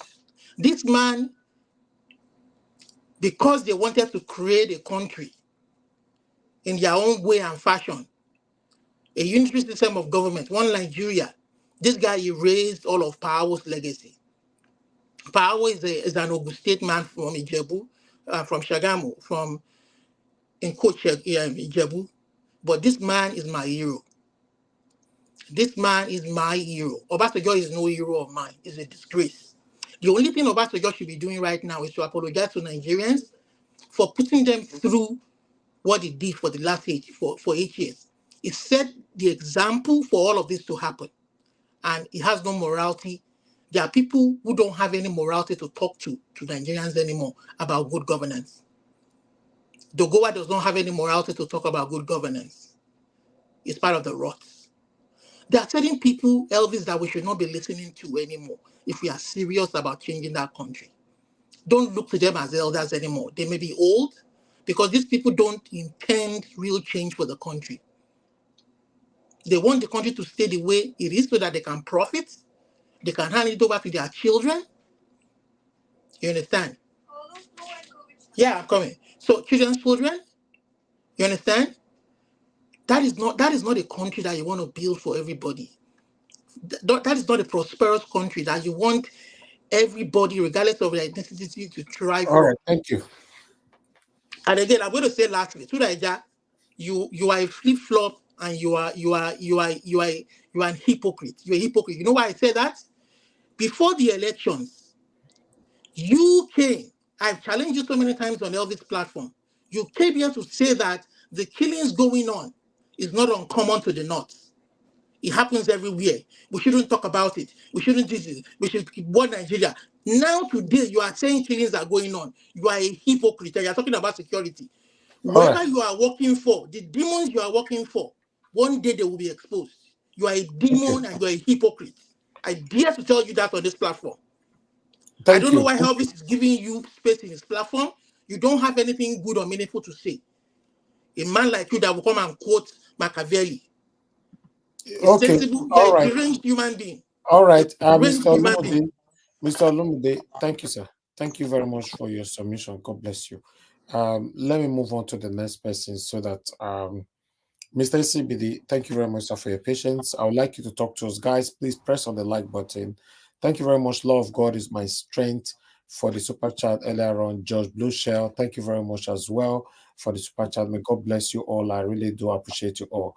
Guys, if you are listening to us, if you like what we're doing here, please help us to press on that like button. Press on the $sign, support what we are doing. God bless you all. Mr. CBD, please unmute yourself, sir, and talk to us. Yes, thank you so much, Mr. Niger Watch. Greetings to everybody, the panelists, and everyone listening to the program.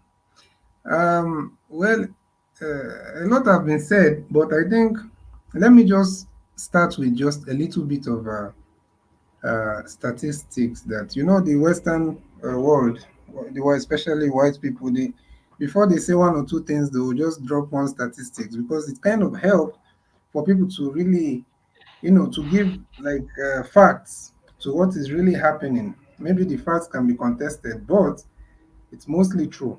Now, the chief of army staff, or the man that came out and was talking all those things he's saying, and talking about IPOB. The truth of the matter is that this thing, in my opinion, is this what is it? They say there's a term for it. Is smoke screen. It's a smoke screen strategy that they use to just justify the incompetence of the security forces and the defense.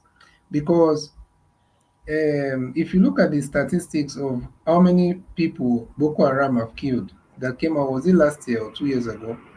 They said over since their inception in 2002, they've killed over, about 50 something thousand people have lost their lives in the hands of Boko Haram. And the one for the 63,000. Yes, yes. Then the one for the what is it called? The herdsmen, terrorist herdsmen. As of, they said in 2 years that 7 point something thousand people lost their life at the hands of those herdsmen.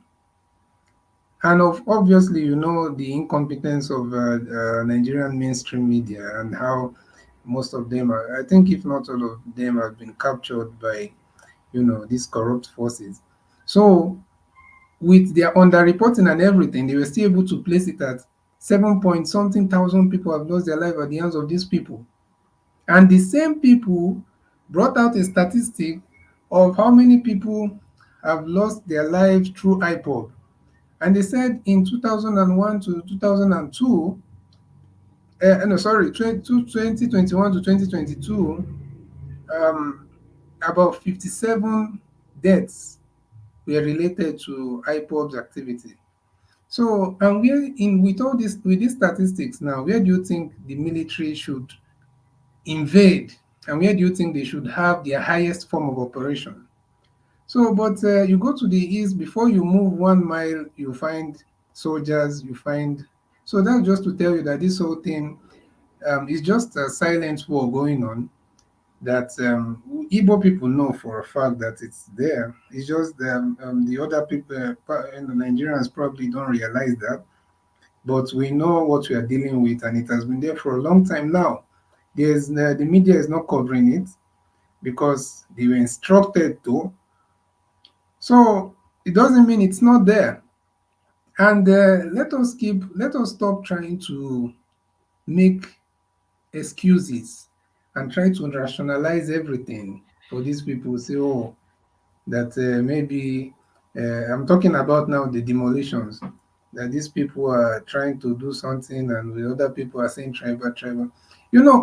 If credible people are the ones handling these things, if these people have a track record of being fair and not being corrupt and not having that sinister characteristics towards a certain ethnic group, then we can take their word for it. But we have seen time and time again people that are in mainstream politics. Even Bayo Ononuga, who is he right now? Is he not a frontman in the media, whatever, of the current administration? Is he not the same person that was saying so much about, making all manner of tribal remarks? Have we forgot what FFK said? The same FFK that came and told us that he was in a meeting where they are saying that they will deal with Igbos, and he was saying, hey, why are they talking like that? So, and we'll still come here, some of us, and we'll try to make it look like we are more civilized and, like we are dealing with people that, that are credible.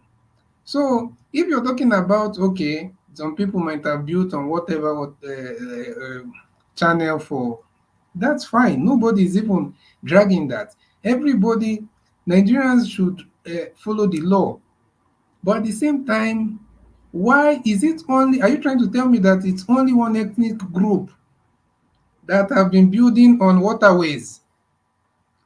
And why is the government not talking about their own incompetencies and their own failures for even giving those people permits and giving them the go ahead to, for them to build on those lands?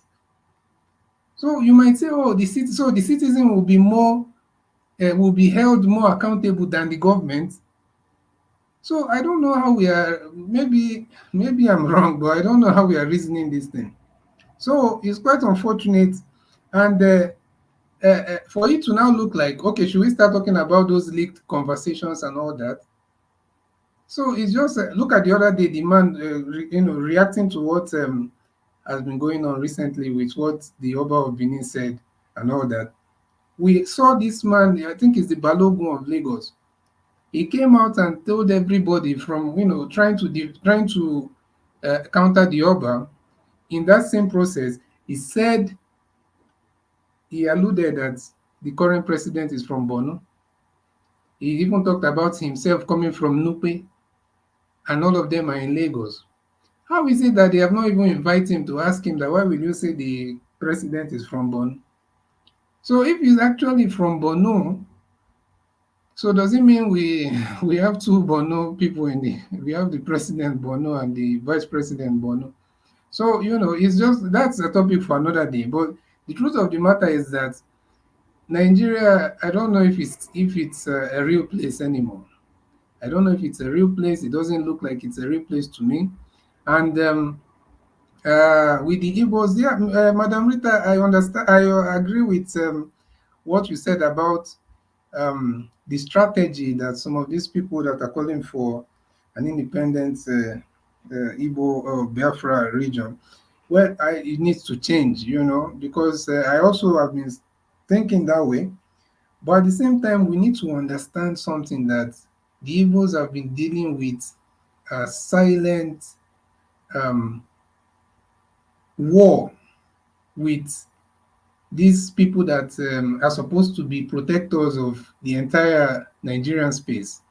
And those are the people Igbos are dealing with. Do you understand that the way they react to an Igbo man standing up against them is totally different from the way they react to a northern or southwestern person standing up against them? So when they are now handling things, I'm not giving any justification for not standing up for yourself. But you still, want they to have do to what? Wait. but still, they have to stand. They have to stand up to them for themselves in a more careful manner, just to avoid, because everybody, the same Nigerians now that is talking Igbo man, many of them will come out and say, "Hey, these people like problem. Oh, why can you just go there and open your mouth and talk?" And meanwhile, the man is standing up for himself. And I'm not pointing hands to the South because I believe we are close to the South. We are All right, thank basically you, Oga. okay, just sorry, 30 seconds. So, I believe we basically share a lot of things in common, but at the same time, you must understand that the divide and conquer thing is extremely, what they did it's extremely deep among the, to divide the South and Southeast. Let's go up to now. I'm not talking about the South people, maybe the leaders, the political leaders. You find out, look at what Clark came out the other day to say, and you will think that we have all been on the same page.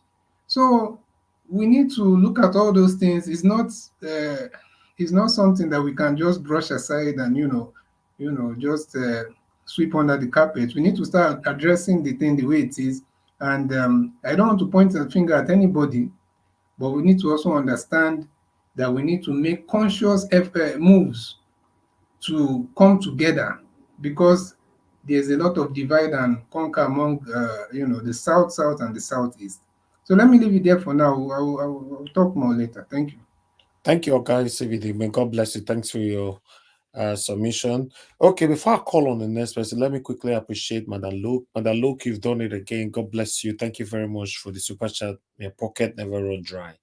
I'm very, very grateful. Thank you so much for joining us today. Okay, let me quickly move on to Oga CM. Oga CM, are you available to speak now because your camera is off, or I should come back to you? Okay, let me come back to you, Oga CM. Okay, we can. Good evening, Niger Watch. I'm I just say you available. travel. You say you never ready to talk. Oh. I almost traveled though, but he go do small nanny work. because my mind is not. Augustine, I don't know reminded. if you have information about the demolition that happened in Anambra then when Peter Obi was the governor of Anambra Yes. State. Okay. What P2B demolition in Anambra was, if, in those days there were kidnapping. If it happens, because when they kidnap people, maybe they kidnap you in Lagos or anywhere, they put you in a house, not in the bush, feeding you. People might not know that somebody there is being kidnapped, but the moment they know that this house was used for kidnap, P2B will bring caterpillar, bring it down. That land belongs to Anambra State government. So that's what he was doing. Kidnapping is not because of where you That was build. not It's bad. just yes, because he demolished two-story building on New Market Road, Onisha, meant for hotels. So somebody there, they are using it for kidnapping people, lodge the person there. You think it's a something like a guest. So when P2B discovered and there was evidence, he went and pulled it down. That place now is Anambra State government property. So that's what he was using. Now, regarding the one Soludo did, let me start since you said this. Soludo is expanding urban development to the extent that when he went to widen a road, 2 lanes, if you go to Onisha, people studying there or maybe we tell you, so many roads are being widened. He called the people because there's a talk in the town that Soludo was campaigning, say he will turn Anambra into Dubai, Taiwan. So people were using it to mock him, say, look at Dubai, where is the Dubai? Soludo said we have to do some disruptions. In his manifesto, he put the word disruption. That disruption does not mean that you didn't build in a particular place. So in terms of disruption, he's saying that this single lane will now be double lane to befit a state capital. Therefore, what are you going to do?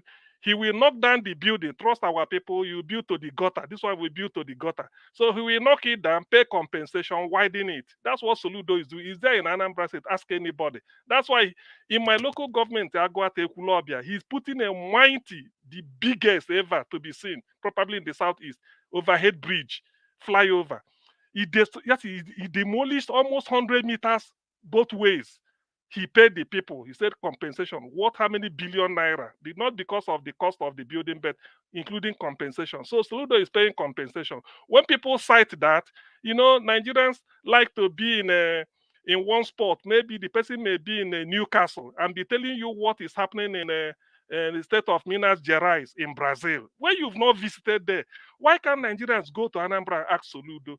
Soludo, because he want to change certain things, he came to Lagos, told Lagos, I need last man. Those people enforcing Lagos State, is it not transport something, where you park your car in Lagos, they confiscate it. I mean, you pay fine. Soludo brought them to Anambra State.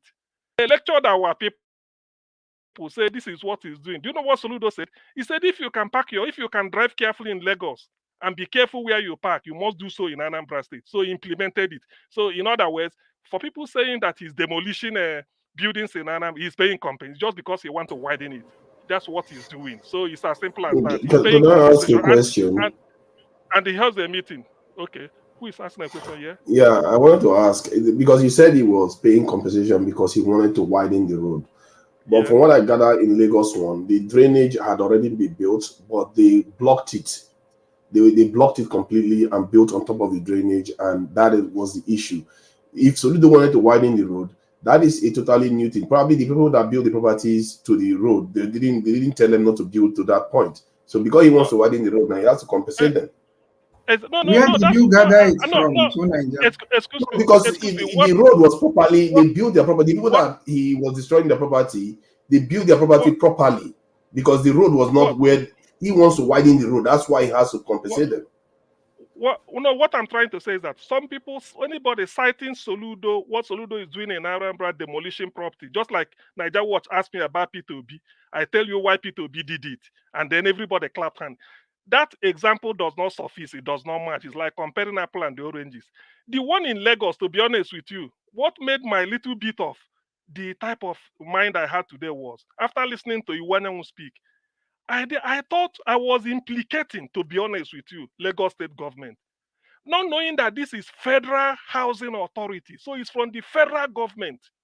It's only that they contracted, just gave Lagos State, maybe Lagos contractor, you go and do it for us, we pay you. This is our... So Mr. Arinzechi, who they interviewed on Arise News, which some of you cited or was made reference to. The man was saying it's FHA, Federal Housing Authority. Not really, because it's in Lagos, is the issue.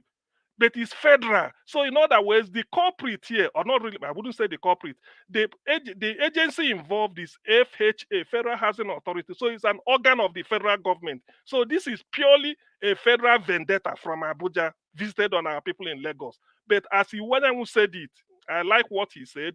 Forget about it, because everybody is traumatized. He said they are conducting a research. He opened an office in his department under him, that everybody affected, bring your paper. They will go through it. If it's genuine, just because of wickedness, then they stand by you. But if not, well, you should, you people had it. So I believe that, because I said it before, in a matter like this, just like when P2B was demolition in Anambra State, people were clapping because they said this is a house used for kidnapping. True or false? True. Bring it down. And before he did it, he went to House of Assembly. They passed a law. Till today, that law is still subsisting in Anambra State. Before P2B did it, he went to House of, and they passed a law, empowered him, said any house used but for CM, is that kidnapping. not even harsher than what is happening in Lagos? No. Listen. So far, that's what they call law. It's not harsher. Because P2B felt that there is no need seizing it. When he leaves office, people will stay by it. So let them. By the way, why should you use a house? Why should you use a house for kidnapping? Those who are. No, I'm coming. Those If are the coming owner of the to. house doesn't know, why destroy the How person's can house? you say it's harsher? No, if the owner of the property doesn't know, that's what I'm saying. You know, why shouldn't you know? Is it not? You say one of them was a hotel now. No. Yeah, the hotel, they were using it. The owner works there. Before they, listen now. Before they pull it down, they will get the owner and tell him, you are using this thing, tell us. Because if you are not using it, why not report to police? If you have, do you know that it's a law in Nigeria? It's a law in Nigeria now that when somebody lodges in your hotel, at the end of every morning, you submit the guest that slept overnight to the nearest police station. It's a law in Nigeria. Such that if there is anybody they are suspecting, no, it's a law in Nigeria now. It was then I knew. So if you are operating a hotel anywhere in Nigeria, you have the right to welcome any guest, stay there. Every morning, you submit the particulars of that guest to the nearest police station. Not before, when the person submit. If you fail to do it, and it happens that they are tracing something back to it, you are guilty. Because if you submit, you do not have you do not have the resources to know who is a thief and who is not a thief when they are coming. Anybody can show you ID, everything. He said, okay, pay, you go in. But make sure that all those details, you hand it over to the police. Yes, Niger. Okay, but for me, I support Niger on that aspect. Demolition a building because say kidnappers go kidnap people for there and the owner is not aware. I remember I kicked against that 2014 in Edo State. The owner is aware. If the owner is aware on this, yes, that's fine. But I'm saying it happens in Edo State. I think it was Oshomole as well, that did it in Edo State. I was one of the people that kicked against it because maybe the owner, for example, lives abroad. Your tenant now go they carry kidnap people for your house. Tomorrow now they can't tell you for abroad say they don't bring your house down because kidnapper was keeping people there. That doesn't seem fair. Yeah, it doesn't seem fair. The owner is aware because even before then there was a law passed and it was told in fact, let me even say it. Maybe I'm not trying to hold brief for anybody. If you're operating a hotel, there are guidelines. Because they will tell you. It's like you are entering hall to write exam. They say, look, if you are found with anything, you are off. They're going to jail you. So they warn you beforehand. They were warned. It's not. Yeah, but see, and by that standard, then what they are saying in Lagos is that they are saying that they are challenging the landlords to bring their document from the state. That if they don't bring it, it's the same thing. You see, what I believe, Iwanya nailed it, and that's what I said somewhere elsewhere. That look, the simple thing, no need the trading words. If you know they bring you this thing, they knock down your building, and you have every details, the approval plan, because the plan will be approved. Forget whether it is rogue or not. Is it approved? Whether somebody is doing a racket in FHA, the Nigerians we know. Because the thing is that if it's approved, it's like you go to a bank and the bank gives you a fake currency. You don't know that somebody in there is working on you, giving you fake currency. But when you come out, you say it was given to me by First Bank. Look at the stamp on the wrap. It's First Bank. So it's not for First Bank to find out how the thing came out. So they have to do. That's why that becomes a somebody police said, matter. I'm coming. Somebody said that's why FHA, there is a racket going in there. But you cannot use that racket to go and hold the people responsible as long as you show a paper, because nobody can go and forge a paper from Federal Housing Authority. Maybe 1, 2, 3, but it cannot be hundreds. It cannot be. It can never be. But in other words, what you are saying is that if somebody gets fake currency from that bank, they should be legitimately be able to use that currency to buy something else. But they shouldn't. That's what local authorities do. Let me say this before you continue. Let me clarify this. No. Hold on. I'm not saying that if you get fake currency, use it to buy. As long as you trace it, the fake currency comes from the bank and the bank acknowledges it. It's for bank to do what they want to do. It is not for you to know what is a fake currency or not. Make your point. Please make your point. Don't let I think no, hold on. This is good that we are having this discussion. No, please let everybody talk before you start having your discussion. We are talking with an open mind here. We are talking with an open mind here. I think we are getting somewhere. The burden of proof is on the government. Go and ask government the question. Stop asking CM. Hello, everybody. Thank you to Nigeria. Please, ask your APC government. You see, he doesn't want us to get shed light on anything. So what I really want to say, CM, yes, please, nobody should interject him. Let him finish. I have other people waiting. I have Madam Ife, Mr. Jonathan. They are waiting. Please, CM, please go ahead. Finish in the next 3 minutes, please. Really? Okay, I try. Okay, the thing is, so on this demolition, I stand by what Iwanyanwu said. Okay, have 5 minutes. Thank you. Okay, thank you. I stand by what Iwanyanwu said because to me, Iwanyanwu was saying with an open mind. That's why they're opening a fund for them to help them. Obviously, out of 100 or 200, there must be 1 or 2 that are genuine. That's what we are saying. All of them cannot be fake. And all of them cannot be genuine. We get to the bottom of it. But what people are now saying is that what pains me most was how can you get to somebody 1 hour? You have 1 hour to leave the house. Under 1 hour, when you get in the wee hours, maybe you are sleeping with your boxer short like a man like me. I sleep with boxer short and maybe a t-shirt in the night. You don't know whether you are next to your wife or something or your girlfriend. They knock on your door, give you 1 hour. Like the man was saying, you can see that Arinzechi was traumatized. In fact, I don't even know, if it's me, I don't know how I'm going to be coherent. You tell somebody with a caterpillar, 1 hour to get out. By the way, even if you want to demolish, are there no letter you must have written to them? By now, FHA should have said, these are the letter we wrote to them. Publish it.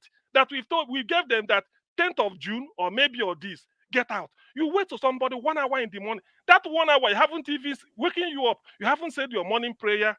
You haven't even been able to dress up. What are you going to carry? Your teaspoon, your teacup, or your mobile phone? What are you going to take out of the house? And they start demolition. Anyway, but that is, let me just leave it because I really want people to, what I really want to deal with this evening was this militarizing of the Southeast. You know, people tend to don't understand what Ndi will go through in Nigeria.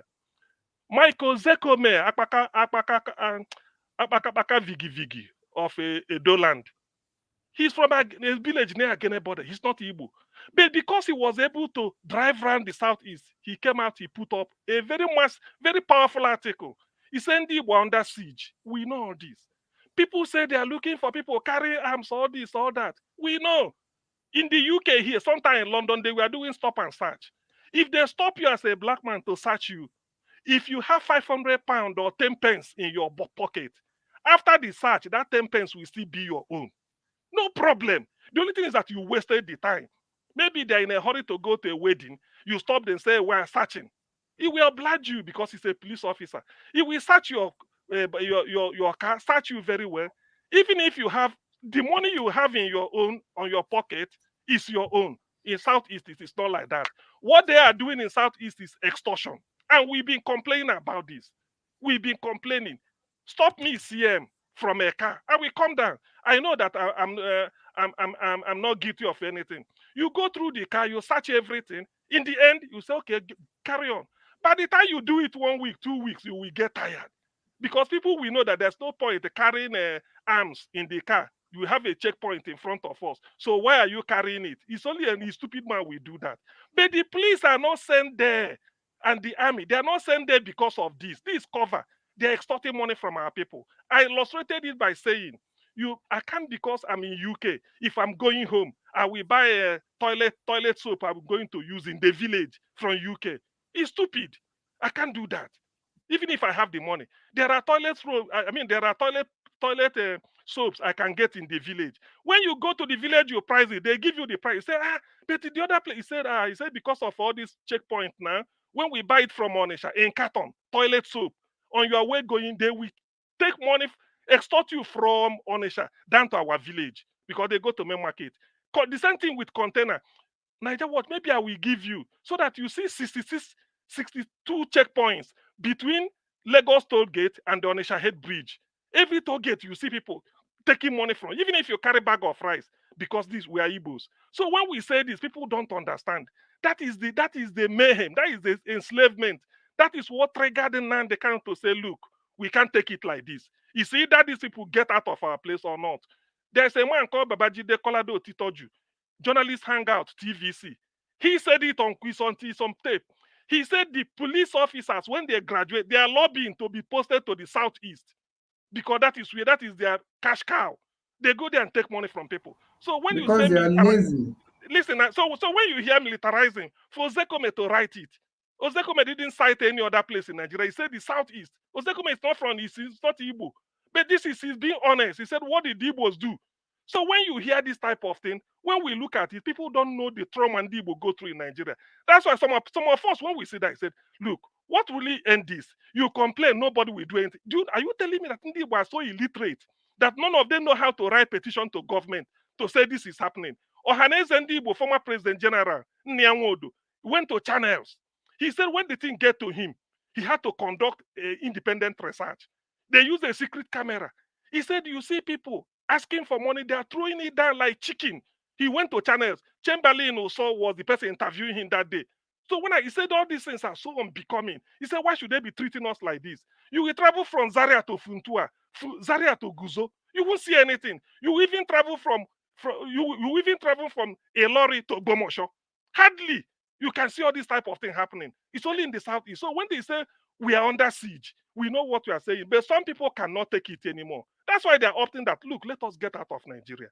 Let us be a country of our own and organize ourselves the way we want. It's not that we can't complain. This is not demolition. Already, people are saying, why I don't want to dwell so much on this demolition is that some people come up to say their own is also demolished. I agree. But let those people join their voice. Let them, so the more the merrier. So that let it not sound, those people that think they're going to do what Kunle and the Alaji said in the telephone conversation. Kunle being the former, I think, is it Adeosho, one governor in your state or so. Then the Alaji being the present vice president, that they will make sure that Igbos are nothing, they will reduce them to nothing. By the time they become useless, they will take over their business and demolish their homes in Lagos. He said, all these are on tape.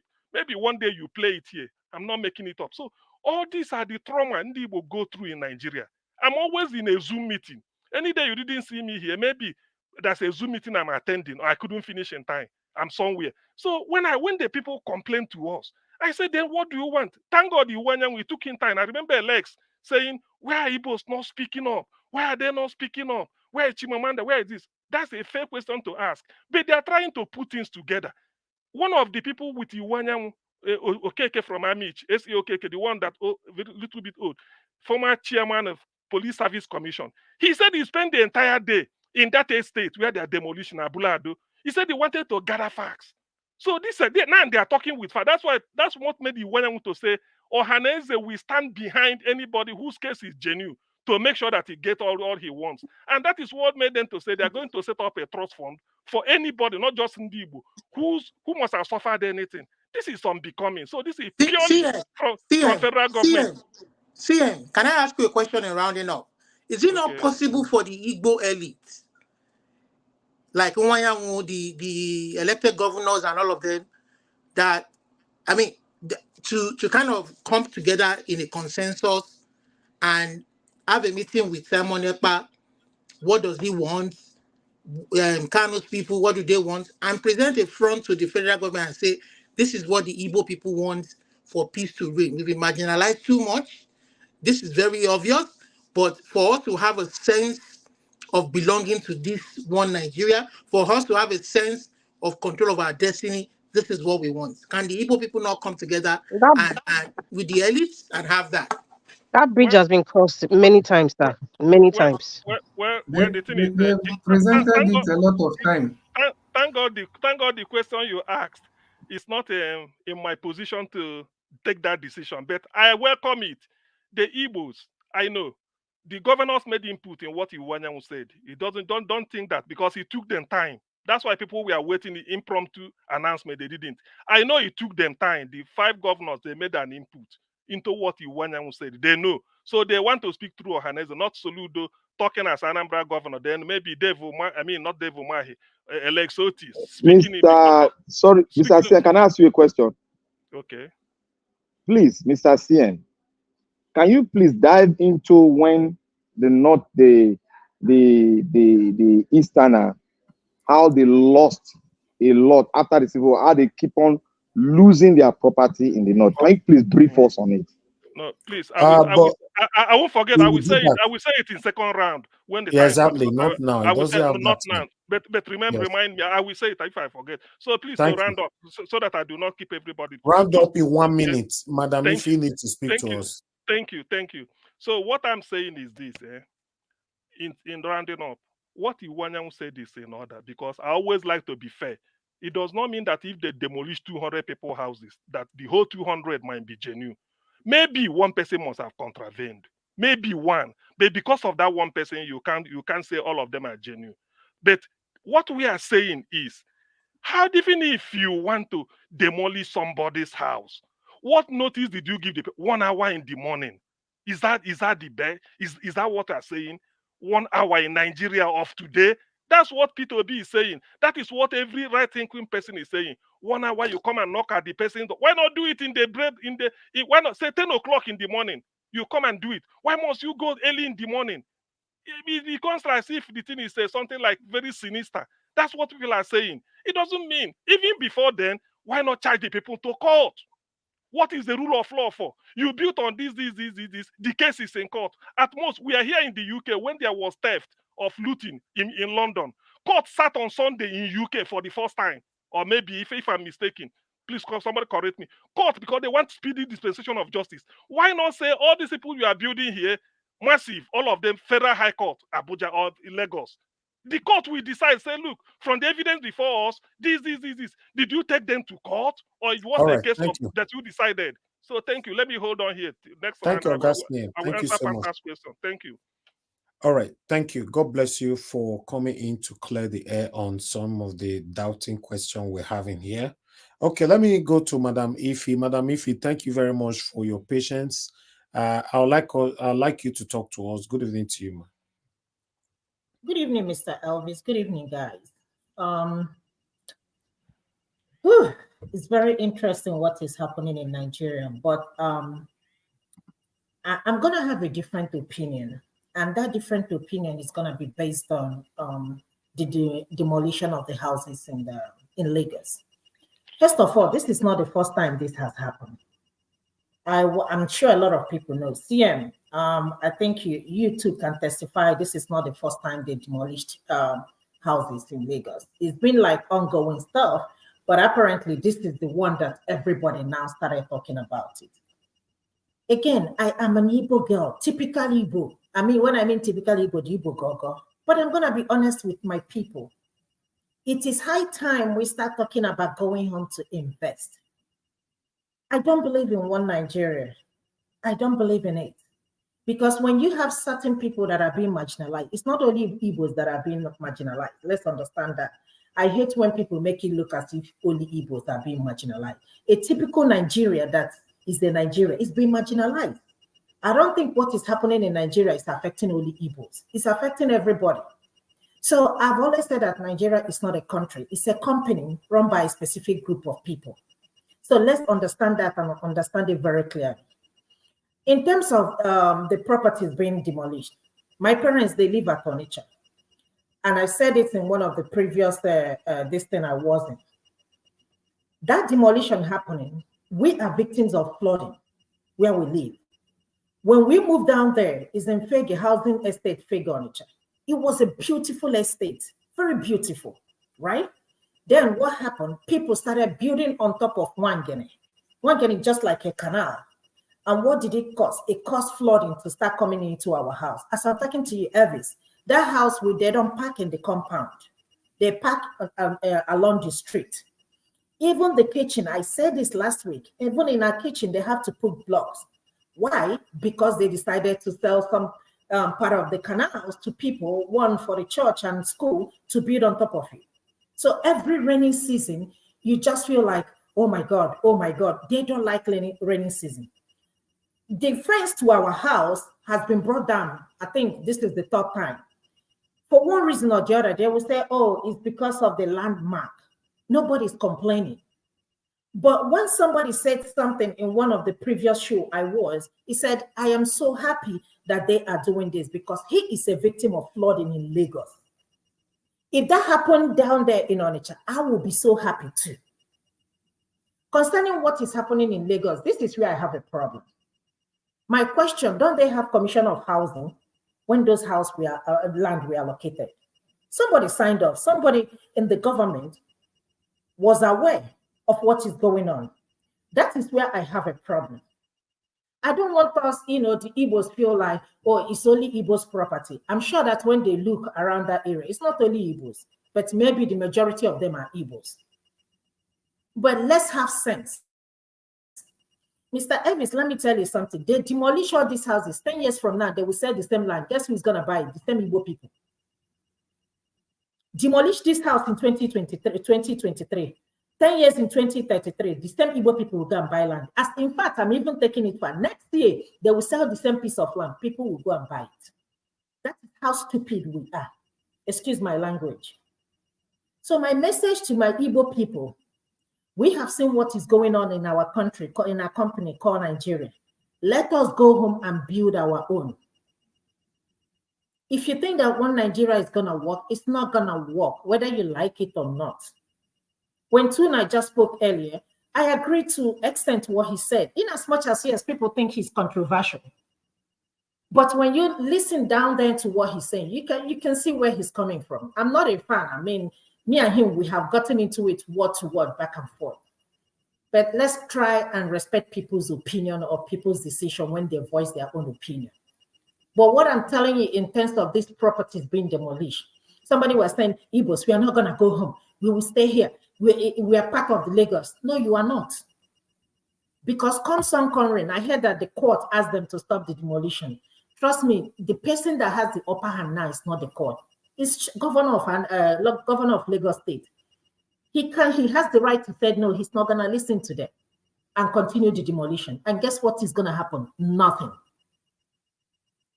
So if the Igbos are listening, let us begin to think about, is it not time for us to start going home? Growing up, I remember when people used to come down there to buy goods and go back to Lagos. Now people don't go, either because of the insecurity or because of what CM was talking about, having a lot of checkpoints. Martin Nnamdi Kanu, a little bit, I'm not a fan too. But I wish he could have done some things differently. Honestly, I wish he could have. I know he has the best interest of this country called Nigeria. I wish he would have done a little things differently. Trust me, we won't be here. If anybody expecting us to be united, especially the Igbo leaders, we are deceiving ourselves. But for people asking for Biafra, Biafra will be easy for us to get, only if the 5 Eastern governors will unite together. Unfortunately, of course, they are part of the system. So that's why getting this Biafra will be very, very difficult. However, since they don't want to give it to us, let us gradually move down home. Go develop our place. So if you want motor pass, you take a transport from Lagos and come to East and buy motor pass and go home, or motorcycle pass. Come down there. But we don't have, I won't say we don't have common sense. Yes, we have sense, but this is not, it's not a smart idea for us. You don't want to wake up in the morning and all of a sudden you be on the street in your own country. How can you tell me that Northerners, they have 12 states, Easterners, they have 5 states? Why? Because you're telling me because of their population, and that's by choice. If there is equity, fair, and justice, nobody will be asking to leave Nigeria. But that's not the case. If Nigeria is working, we won't be here talking about Nigeria. It's because the reason why we're here is apparently because of the election and what happened in the election. Our president is traveling literally every month. He's in a different conference or the other. Tell me what those conferences have done to our Nigerian economy. Nothing. Instead, we are borrowing. You see, he's in Dubai for something summit. Did you see the entourage? Did you see the entourage he went with? Do you know how much it's going to cost them just for all of them to pay for their tour for that 1 week or how many days they're going to stay? In a country where we are the second, followed by India, the largest poverty capital in the whole world. Look at our budget. You see how much they budgeted for president and the vice president meal. What are they eating? Is it not the same rice and beans? What else are they eating? During when he presented what is it called, the budget, they were singing on his mandate, on your mandate. I mean, what the heck is that? So there is nobody in the house that can speak up. Natasha Oti, the woman I thought that, she's going to be a force. Somebody was telling me, don't count her. Oh, don't count her because she said that, that she saw the budget, that is good. I said, sure? I said, sure? If you can ask a question. Yes, sir.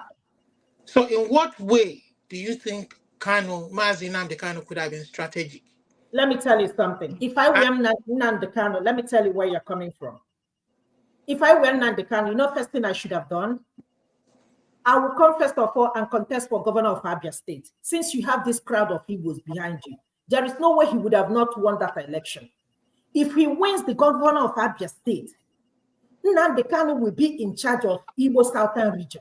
Anybody that he will be the one appointing, you're the one that you're gonna vote for from Anambra. Wow. You're the one that you're gonna vote for. I like what I'm listening to. Okay. I think God bless you, my sister. God bless you. Hold on, let me finish. Hold on. Go ahead. Hold on. You're the one I'm gonna vote for in Enugu State. Trust me. By the time Nnamdi Kanu gets all of them and said, these are my people, the Nigerian government will start shaking. Trust me, you don't even need to beg them to let us go. One more question. If you want more question, please. So the other question is, don't you think that when you now tell the Igbo people, your brothers and sisters now, to go back home and develop your state, which is fine, take your business back home, you are kind of setting them up for a trap that the enemy that the enemy wants you to be in one. The reason why I say that is because number one, the eastern states right now is not independent of Nigeria. They still control the eastern. Nigerian government still controls the eastern states. Then two. The other one is your businesses that you think that you will take to Aba or Onisha, and you think that the other tribes will order from Lagos or Abeokuta. I'm telling you, the indigenous, the people that you think will take over their business in Lagos, and they will lose their market. All right, thank you, Oga. Let her finish. Go ahead, Madam Ife. Let me tell you something. This is what they have put in your head. There are people in Onitsha, remember, that are doing so well. There are people in the eastern part of Nigeria that are doing extraordinary well. Are you telling me that if there is no Lagos, we will not survive? Mind you, there was a time East was booming before people started migrating to Lagos.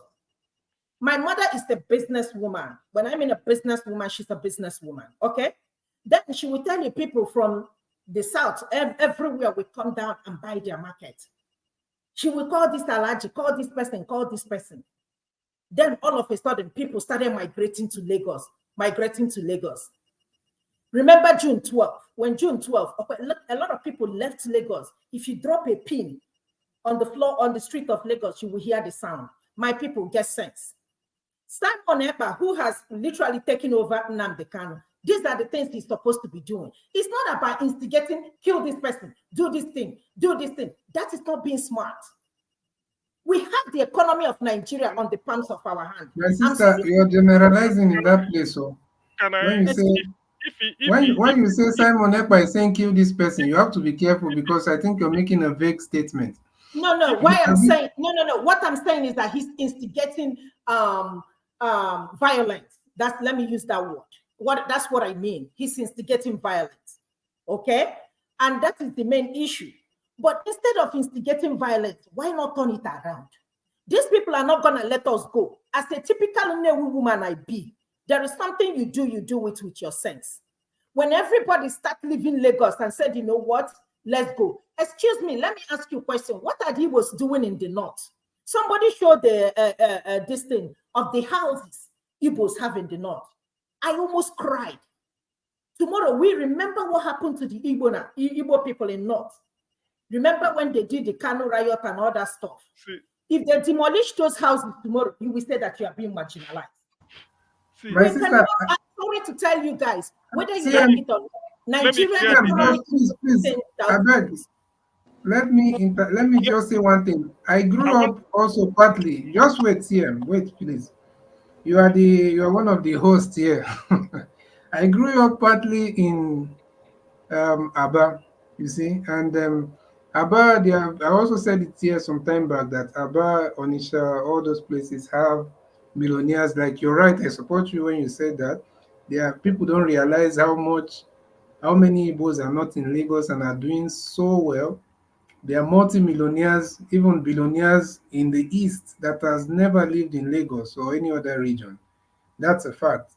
But you need to understand that this whole migration thing where some people started coming out, that's why you keep on telling people that the brother that pointed it out to you that it's a trap. It's also the same thing. You're not migrating to an independent region.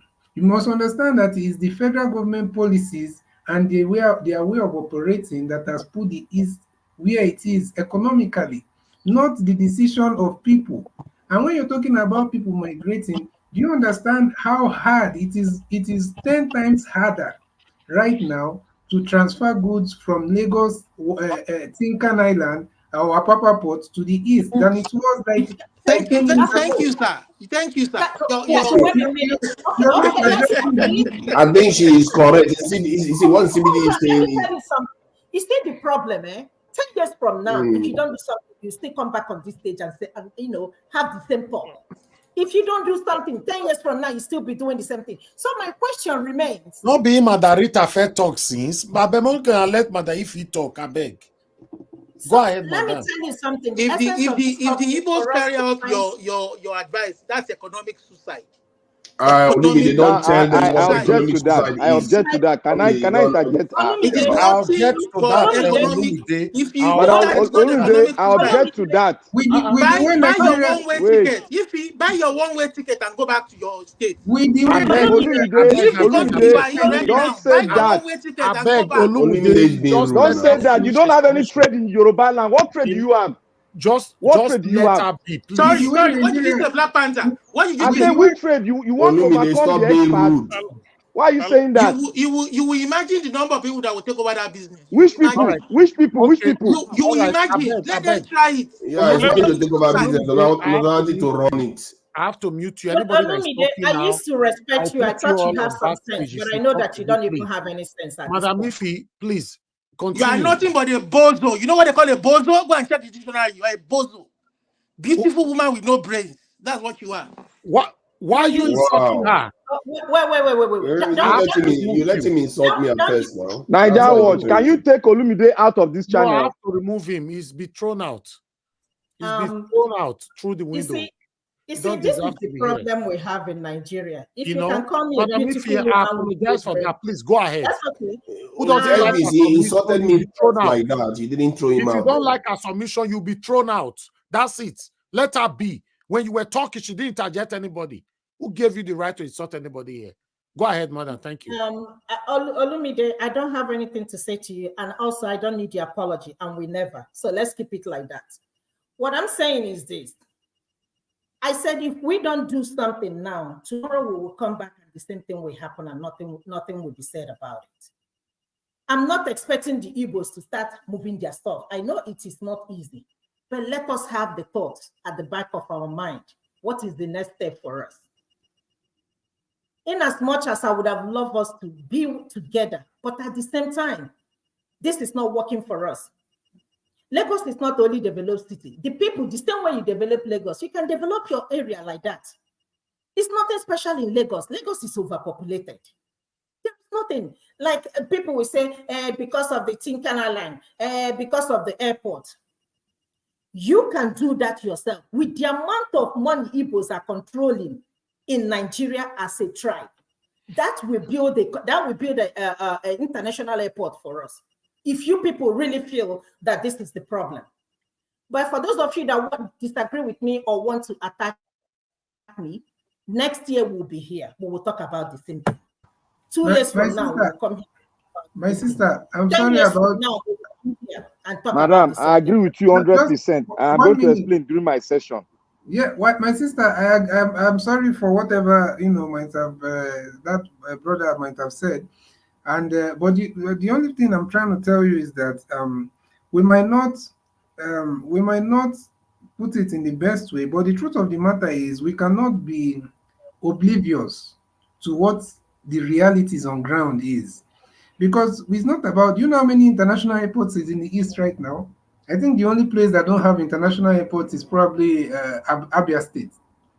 Do you understand that there are things that is totally out of the control of the southeastern governors and the people of the East? So are they the ones that are going to approve or give that federal executive whatever permits to fly in international planes in the East? Are they the ones that are going to approve seaports? All right, guys, CBD, we need to move on now. These things. So we need to understand the role of the federal government in all these things. That's why people are in Lagos, not because of not because they want to be in Lagos. Thank you, guys. CBD, thank you so much. She's coming from a place of strength. No, please, Naja, no. 1 minute. Please. All this is no.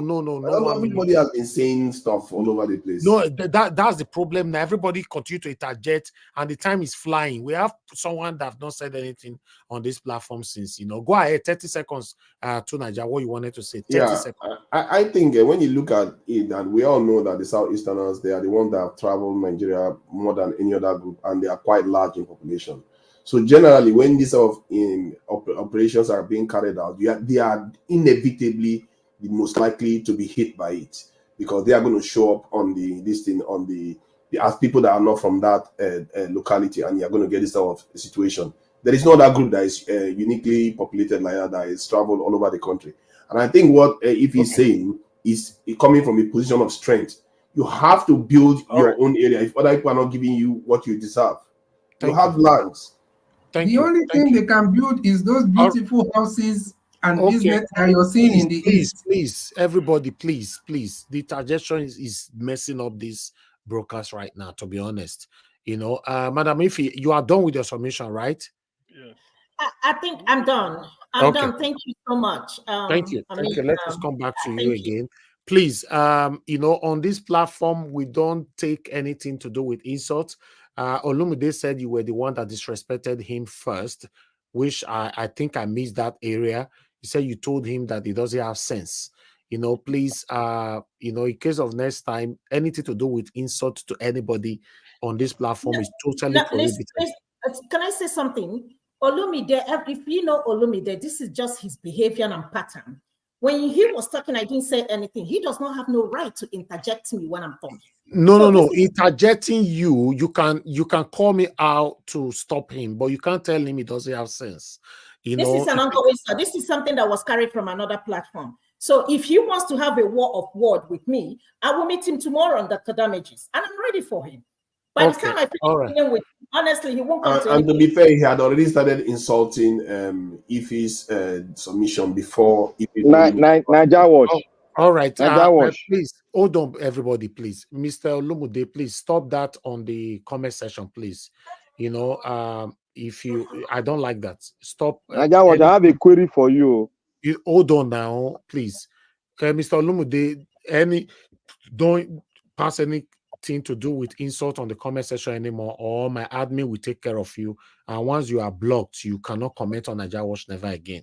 And I don't really like doing things like this. Please, you know this platform. If you people are be fighting in another platform, that's fine. You pause for now. When you get back to that platform, you continue from the episode 2. But you cannot continue any episode on this platform, please.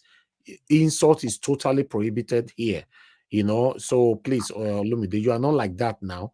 And they praise you day before, they praise you yesterday. Today, now you don't set fire everywhere. Please, yeah, exactly.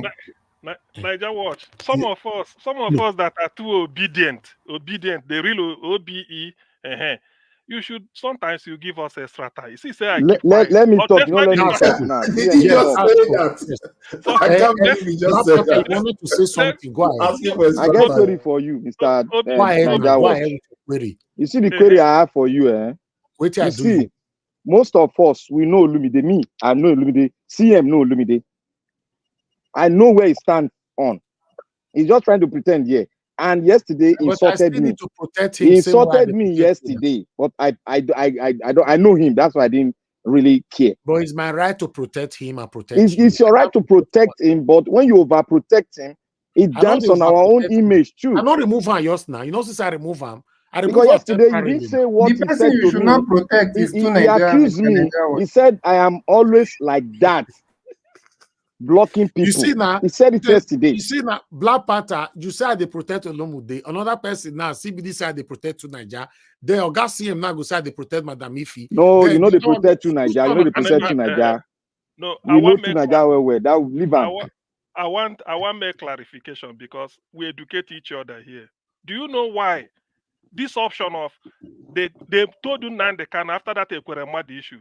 Why not flood the whole of Southeast with Biafran activists in the elect them into office? Now they cannot laugh. Maybe I will bring the tapes later. Okay. He said, he said, which is what they will do.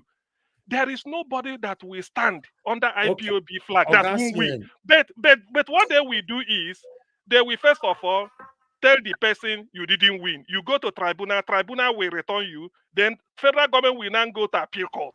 And God bless you. And then they will not tell you because they've lured you into the legal system. They will not say go to Supreme Court. You go to Supreme Court, they knock you off. If you make noise, they say you see him. Now they cannot say no. We know you have said everything. Thank you, everybody. Thank you. Please, thank you. All right. Before I call on Mr. Jonathan Kingsley, I would like to say that I don't know why Madam Isfi's submission triggered everywhere. For me, I don't see anything wrong with what she was saying because what she was saying is similar to what Mandarita submitted earlier on. You know, so for me, allow people to air their views freely. When it gets to your turn, use your 8 minutes state counter anybody. You finish them on top of other people's submission. That's not a problem. But for some people, go they use partial to the same. Can I target? If you can't count all those can I target together, you can't find out only one person talk for 1 hour. That's cheating. You know, so please allow people to air their views. Mr. Naija Watch, control the interjection. You control it. It will be okay. But you know, let me tell you something that you guys must know. All the buttons to control the interjection is with me. But you guys already know my kind of person. I'm not the kind of person that like to put people on the backstage. I don't just like it. So when I say stop, una no they stop. That's no, if you allow, the person will go. If you don't allow, the person no go talk. Simple as ABC. So yeah, and please, if our brother Olumide could apologize, we would like it, because I really respect the guy's view and a lot of things. Honestly, I don't need his apology. We will meet tomorrow in tomorrow's. No. This what you people don't understand. He's ready for trouble now. This Olumide and Madam Ife's episode will continue from another channel. Yeah, me I not there concept to that one. With him. But una not fit drop am for here. Olumide, I bet one more go train well, because they say the fight one will fight tomorrow. If he's ready for train you. Olumide, not tell you now, if woman beat you, go be shame. So let's move on, my people. I appreciate you all. Let me call on Mr. Jonathan Kingsley. Thank you very much, sir, for your patience. I'd like you to talk to us 8 minutes. Thank you. Thank you very much, man. I've just been laughing here all day, man. But I feel set fire everywhere. It's been so interesting. So I want to thank everyone. Thank you, Mr. Negawa. Thanks to all the panelists, all the submissions we did so far today. Brilliant submissions. Even though I have my own objections to 1 or 2, and I would like to start on that. Just take about 2-3 minutes to deal on those areas that I think I have. Mr. Jonathan, please, sir, could you speak and go closer to your speaker? The voice is far. Yeah, please. Sorry about that. Are you hearing me better now? Always be close to your gadget, sir. Yeah. You put your gadget, you put your telephone for kitchen. They talk for us from inside toilet. That's true. Sorry about that. I think I'm better now. Please confirm. Okay, it's good. Yeah, go ahead. Okay, all right, yeah. So I'll just try to. I would like to deal with those two areas that I think I have a different position on. The first one is just the last one. Talking about the Igbo people. For me, I believe that. I know they hear this man. Oh. Yeah, you get closer to your mic, for crying out loud. Mr. Jonathan, are you still there? Mr. Jonathan. Yeah, hello. Yeah, can you hear me now? And you are now we can hear you. Now you go kitchen, so you never be behind. Go ahead, sir. Sorry about that. So as I was saying, that with respect to the question of whether the Igbo people should just decide and go back to the east. For me, it is a two-edged sword. It is a two-edged sword. On one hand, or on the surface, it might sound good, or it appears good, for the Easterners to take that approach and say, okay, let's go back or take our businesses back home. But we must remember, we must know this fact that business is about market. Business is about production. It will work successfully for the Igbo people, for Easterners. It will definitely work successfully if they take that route, as many people has projected. It will work only, again I said, only if the Igbos that are going back to manufacturing. They are going back home to be manufacturers. They are going back home to produce. If they are going back home to be importers, as many of them are, it won't work. And that's why many of them will dare not to go back. Go back to the east, take all your business back, you are an importer, and you are doing successfully in Lagos or in other part of Nigeria. In fact, you are a billionaire. You have made so much money as an importer. Definitely, I know a sound business person will dare not to say, I'm moving to the east. So those are the factors that are there. So going back home is not just something that just, wake up one morning and say, okay, we're going back. No. Those that are producers, because if you are a manufacturer, you are a producer. If you go back to the east, people will come back. Even you go inside the ground, people will come back to you. They will find you out and buy your product. But if you are importing, you move to the east, another person will start to take it over. So that's that on that. So, and I believe many Easterners, many Igbo peoples that are business, I'm talking of real businessmen, they understand this fact. They know this fact very well. And the other one is on the issue of the house demolition in Lagos. See, for Nigerians, you can take anything away from Nigerians. Anything. Look, absolutely everything, and everything from them. They will not fight back. It is only their house.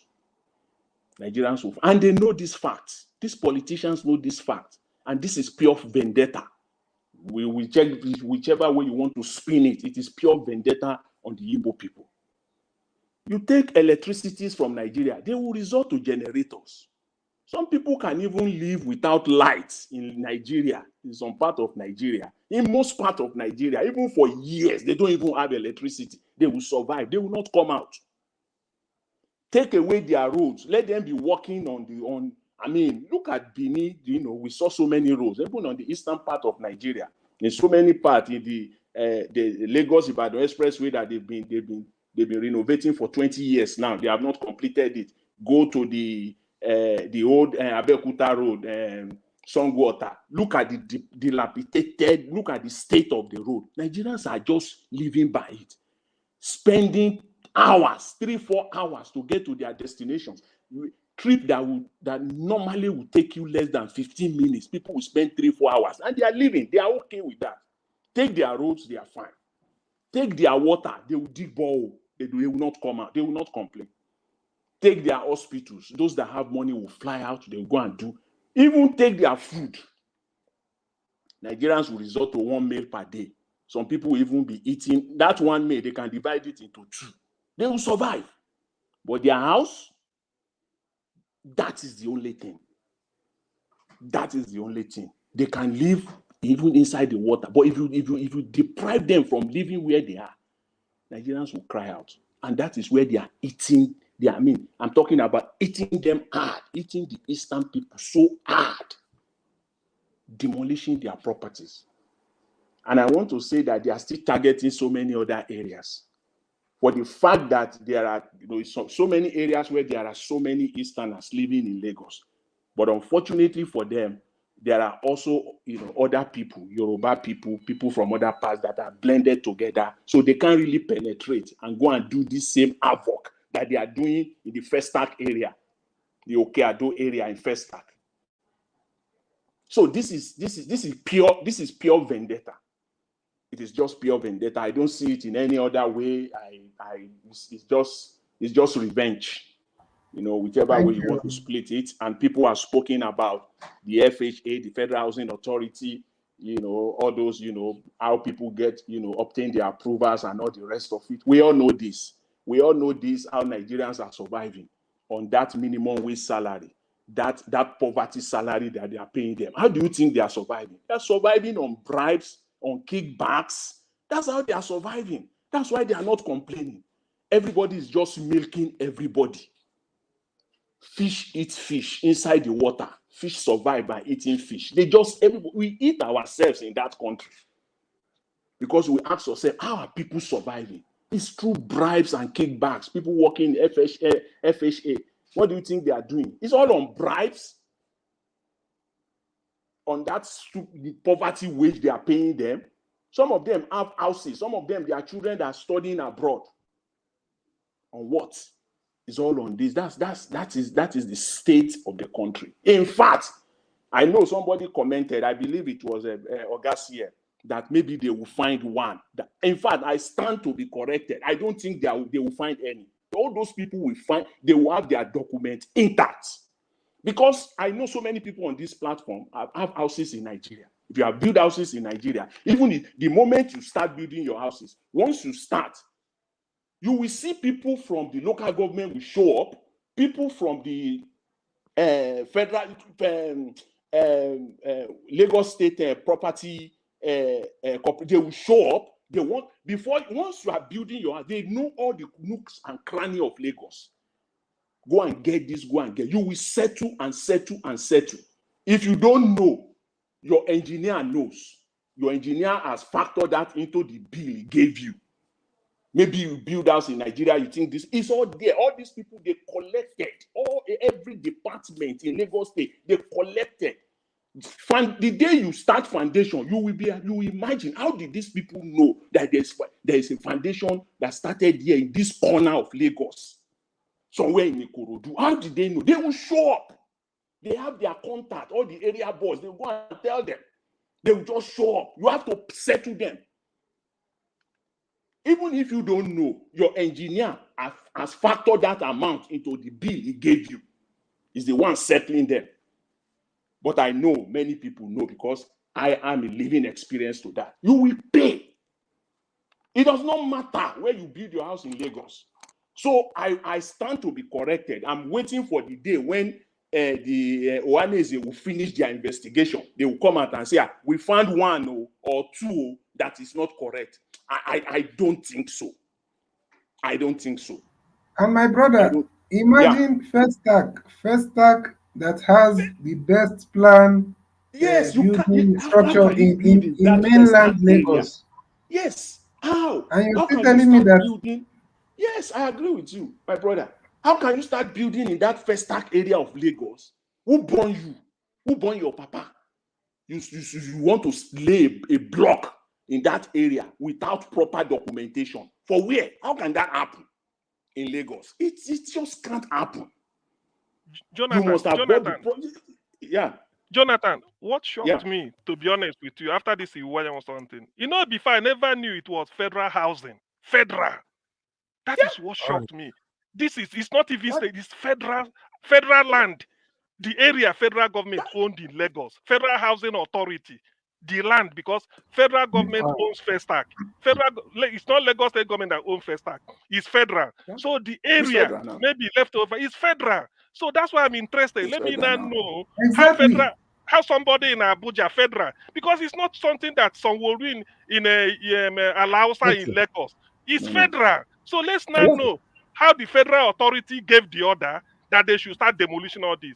Ohanaeze is conducting this thing with lawyers. Thank you, Mr. CBD. Mr. CBD, please. I need to pick a call, please. Hello, yeah, good evening to you. Your name and where you calling us from? Good evening, Niger Watch. Yes, sir.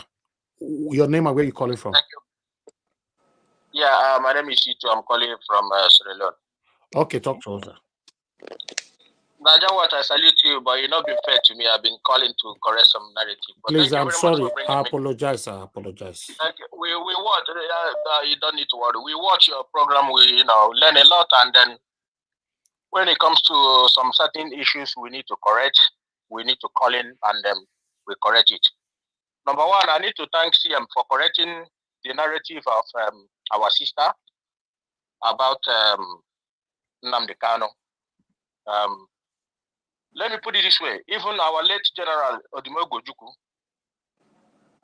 they push him into politics. Do you see, Niger Watch, are you aware that Ojukwu fell in his own community? He couldn't win an election in his own community. They rubbish him. Nnamdi Kanu was asked to go into election, and he categorically told them that they will ring you out and there is nothing you can do. The tape is there, the video is there. So I appreciate it. That is the reason why I was calling, to correct that narrative, because Nnamdi Kanu made it clear to the whole world that they will ring you out and they will ask you to go to court. And when you go to court, you know what is, you will all witness what is happening now. That's number one. Number two is our sister again mentioned that Samanepa have taken over, that they had taken over Nnamdi Kanu. I keep asking where and how. Who did he take over to? When did Nnamdi Kanu told Samanepa to take over IPOB? You see, Niger Watch, there are some things that make us to call because of some narrative people always bring out there, so that our people will not, it will not fly, because people like me will not allow it to fly, because I'm an IPOB member under oath. We started this struggle, we know how it go, we know what Nnamdi Kanu started from. I always say to people, you have the right to contact Barrister Ifeanyi Ejiofor. He will ask him that you want to see Nnamdi Kanu. If you can send you can send somebody that he wants to speak to Nnamdi Kanu. If you meet Ejiofor, talk to him, they will take you to Nnamdi Kanu. You will see him. People is going there to see him. This is the reason why people are not, try to, change the narratives. People went there to see him. And this young man in Finland, Nnamdi Kanu have sent message, not one, not twice, to tune what he is doing now down, because he knew that Nigerian government, the hatred against Igbo, they will use it. I am telling you, I am not telling you because I did not know. I'm telling you because I do know. You see the sit at home that is causing a problem. The sit at home was because Nnamdi Kanu was kidnapped. So Nigerian government don't want to bring him out because there was a rumor that they have killed him. What happened? The DOS, because people don't even know that Nnamdi Kanu has the people he left by the side called DOS. People don't even know about IPOB. Because Nnamdi Kanu was kidnapped, they start hearing these organizations. They are there. Even there's lawyers, they are there. Okay, So are you saying that Nnamdi Kanu is not in support of what Samuel Ekpa is doing, right? Not at all, not for one day. You can even go and ask Kozokome. Not for one. I said, Naja Watch, he has sent many people, not one, not twice, to Samuel Ekpa to tune what he's doing down. What I'm saying now is on record. Hold it, when Nnamdi Kanu come out, you can ask, people will ask him this question. And that's why we're saying you can go to his lawyer. They will take you to man. You know, the thing that pains me that people went to see Mazen Nnamdi Kanu. It's not, he's there. If you speak to his lawyer and then he will ask Nnamdi Kanu, they will take you to there and you will see him. Okay. People want to see him. So what I want to correct now is this. Whatever Samuel Ekpa is doing, he is doing it on his own. At the end of the day, the Igbos will hold him responsible. And let me tell you people something that people don't know. What you see this Nigerian military says, they were using Samuel Ekpa for a long time. He knows they were using him for a long time. I think the assignment is now done. So they are looking one way or the other to see if they can bring him or something like that. Naja Watch, what I'm saying you now is on what I'm about to say now. It's something I know. It's not something we made up. We don't make things up to make it look good. In Igbo land, I am an Igbo man. We know what is going in our land. Yes? Samuel Ekpa he's listening to this program. And some of the guys they caught, we know their testimony. Samuel Ekpa when you hear that they snatch cars and they take ransom from the people, these are Samuel Ekpa boys. They caught our people, they snatched their car, and they went and sold it. There is one guy he's using. Okay. That guy is called Success. We are trying to identify his real name and unveil him for the world. In fact, let me leave it here. There's a lot of crime Samuel Ekpa have committed in our land. I hope your submission is not based on personal grievances for Samuel Ekpa or no personal grievance. No, I don't. Okay. No personal grievance. It's Naja Watch, you know me. I am telling you, even the Nigerian military, the DSS, they are listening. They know what I'm saying now is the truth. They are showing me his voice he's using, killing our youth in the name of anytime Mazen Nnamdi Kanu case is coming up, he will start bringing some narrative. Right, trying to disturb his activities. But all I'm saying to him, one day, all these things he's doing will cut off him. Okay. So, Najawa, this is how I'm going to leave it. And thank you very much for giving me this opportunity. Thank you, sir. Thank you. Mr. Najawa, I wish we would just not go deep. Please, I'm picking calls. Please, I don't need the interjection now. Hello, yeah, good evening to you. Your name and where you calling us? Hello, Najawa. Yes, sir. This is Ugo. Oh, Mr. Ugo, please talk to us, sir. Well done.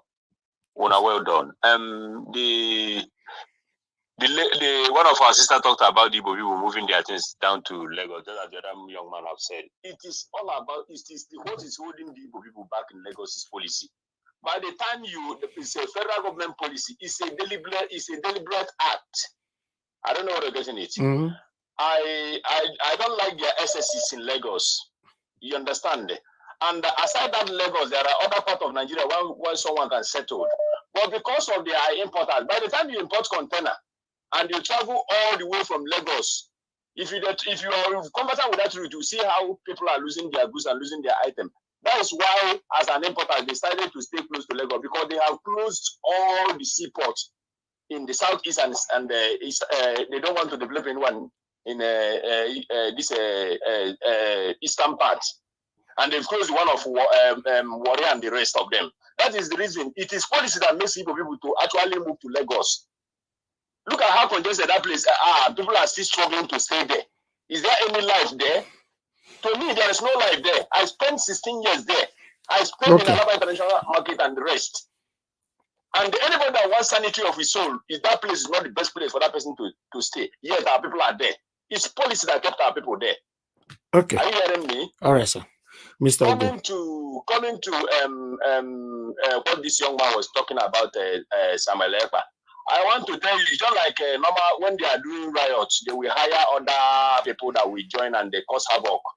Sorry, when they are doing peace protests, there will be other people that will be introduced by the system to hijack it and cause havoc and mayhem along the line. And that was exactly what is playing out in Kano this man's case. You understand? Thank you, Mr. Whenever Ogo. you hear now that Nnamdi Kanu is going to court, what will happen within that zero? So I think there are something that is not beautiful with the system that is working against Nnamdi Kanu.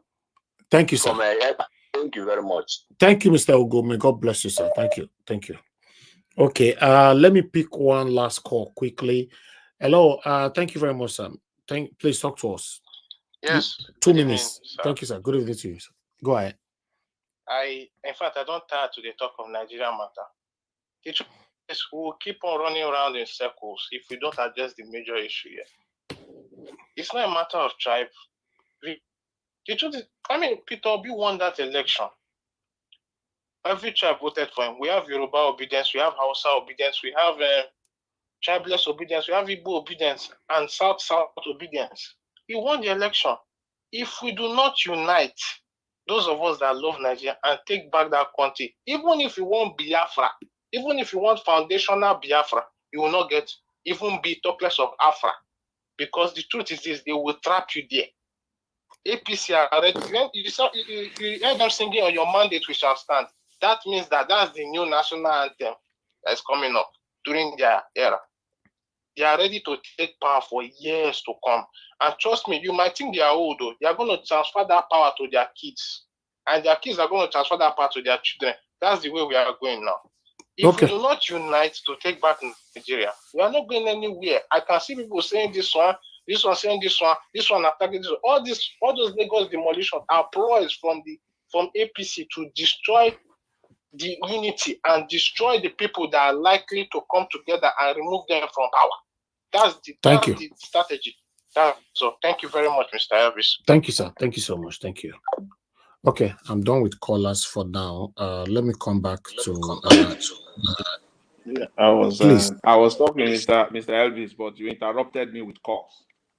No, but you are done already. I was not. I was interrupted. I was interjected rather. Round up 2 minutes without making a judgment. 2 minutes. He was not done. No, please let him speak. Don't forget your 2 minutes. Okay, all right. Thanks very much. Let me just continue. One of the callers did talked about that he mentioned the fact that he's an importer, and he kind of alluded to what I said earlier, that the call for the Easterners to go back home should be focused on all Easterners that are manufacturers.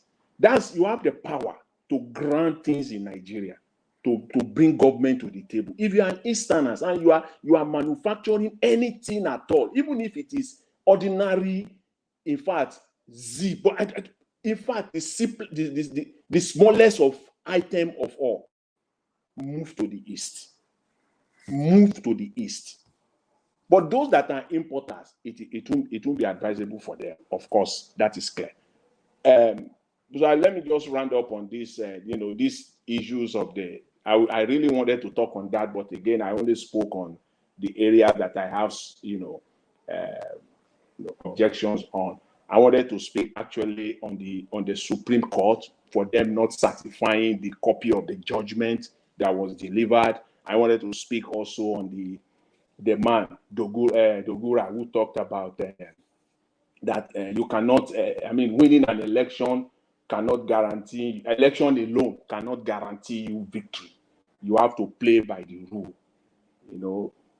All these, and also the house demolition, all these matters, all these subject matters, it's kind of it actually affirm and reaffirm the fact that there is no rule of law in Nigeria. Absolutely. that the Supreme Court will deliver a judgment and that the Supreme Court will not have a certified copy of the judgment. For again, why? Why would that happen in a normal country? No record. That means there is no judicial jurisprudence as far as this judgment is concerned. Nothing to refer to. Except that judgment was recorded. There are people that have the record. And until they come out with that certified copy of that judgment, I stand to the fact that that judgment was written for them and that it will not stand the test of time, and that at the end of the day, when the delivered judgment and the copy are both, put side by side, there will be massive contradictions. The only way they can prove this wrong is to release the certified copy of that judgment. Most likely, that judgment was not written by them. It wasn't written by them. And that is the reason why they can't come out with, because they are talking. They are only, many of, when they are delivered, when the judgment was being made, sometimes the judge will deviate from the reading. And then he will be talking like if he's giving his own opinion, his personal opinion now on it. All those ones are not written. So all this shows to the fact that there is no rule of law in that country. Nigeria, somebody spoke yesterday and I listened attentively. He said Nigeria has a supreme commander. Yes, that's what we have. You just compare, you need to compare Nigeria with North Korea. See, look at the North Korea. If you had the opportunity to have seen the North Korea, the Communist Congress of North Korea, when their leader, their supreme commander comes in, you will see how all of them will stand up, and they will be clapping. That clapping can go on for 5, 6, 7 minutes, just clapping for the man. The man at a point, he will be telling them to stop. They won't stop for 5 minutes. They will continue to clap. You can relate Nigerian National Assembly now to that of North Korea. And they have a supreme commander. That is what we have in Nigeria. That is it. It is only a nation that has a supreme commander that the National Assembly, the people's representative, will stand up and be clapping for the leader, elected leader. We don't have an elected leader. Okay. Nigeria is just that's just what we are in that country. It's just unfortunate. Thank you. Anyway, I will leave it at that now, Mr. Helvis. Thank you. Your time not finished. Even though you didn't leave it at that, your time not finished. Your time not finished. All right. Thank you very much, everybody. I appreciate you all. And God bless you. Now, everybody on the panel have given their submission. I think we should move on right now to our final submission, so that some people have been waiting since interjection, like Dragos come here. But meanwhile, I would like to go to give us a mandate. After give us a moderator, if give us a mandate. If you are there, please, I want you to give us your final submission of 5 minutes. Thank you. Well, thank you very much for this. Thank you. Well, we can say that the drug baron operation in the SCourt actually will paint the Yoruba image bad. But one thing is the fact that we cannot remove the fact that as it stands today, is very regarded as a Nigerian, and then we have some Nigerians that actually enabled this evil that we see in this last election. I wish that the pastors, the imams, the traditional worshippers, the monarch, and everybody, we actually also stand against this evil, rather than probably try to give me a pat in the back by saying that it was ordained by God. Because we all, we are here today because we know that this guy did not win the election. He stole the election. We'll continue to speak today because we know that this guy actually does not represent us as Nigerians, but rather as an imposter. We know that this guy does not even stand for anything that has to do with our values, our culture, our heritage, but rather he rules by divide and rules means. So little wonder you see people go through the suffering they are going through in Lagos today as South Easterners, because they chose to vote for competence, character, capacity, and compassion. And so because they chose that route, their property is being demolished. And excuse me, hear people saying that, oh, the law is there and all that. Let me probably bring your mind to the fact that as a child growing up, I was able to probably help my father build a house from the scratch. Wet blocks from the foundation of that house to when the house was completed, and then before I came to the United States of America. And then every phase of that project, you will see the Omoniles show up, even though my dad has his documents. My dad will never ask them and say, I mean, I already have my document. Why are you guys troubling me? All they wanted is, oh, Oga, can you give us food? Because every time we go to that house, you either go there with food and everything, so they want to come and eat. Now, that's to tell you that there is no building. Now, considering those structures demolished in Lagos, none of them is a little building. Those are mansions. And I'm very sure that before those projects actually went up, people went there to go investigate those properties. Why all of a sudden the government did not tell them that, oh, you're building on the wrong land? But that man confirmed to us that this is racketeering. But more so, it is order from above. And when a Nigerian person tells you order from above, it came from Abuja. And who is in Abuja?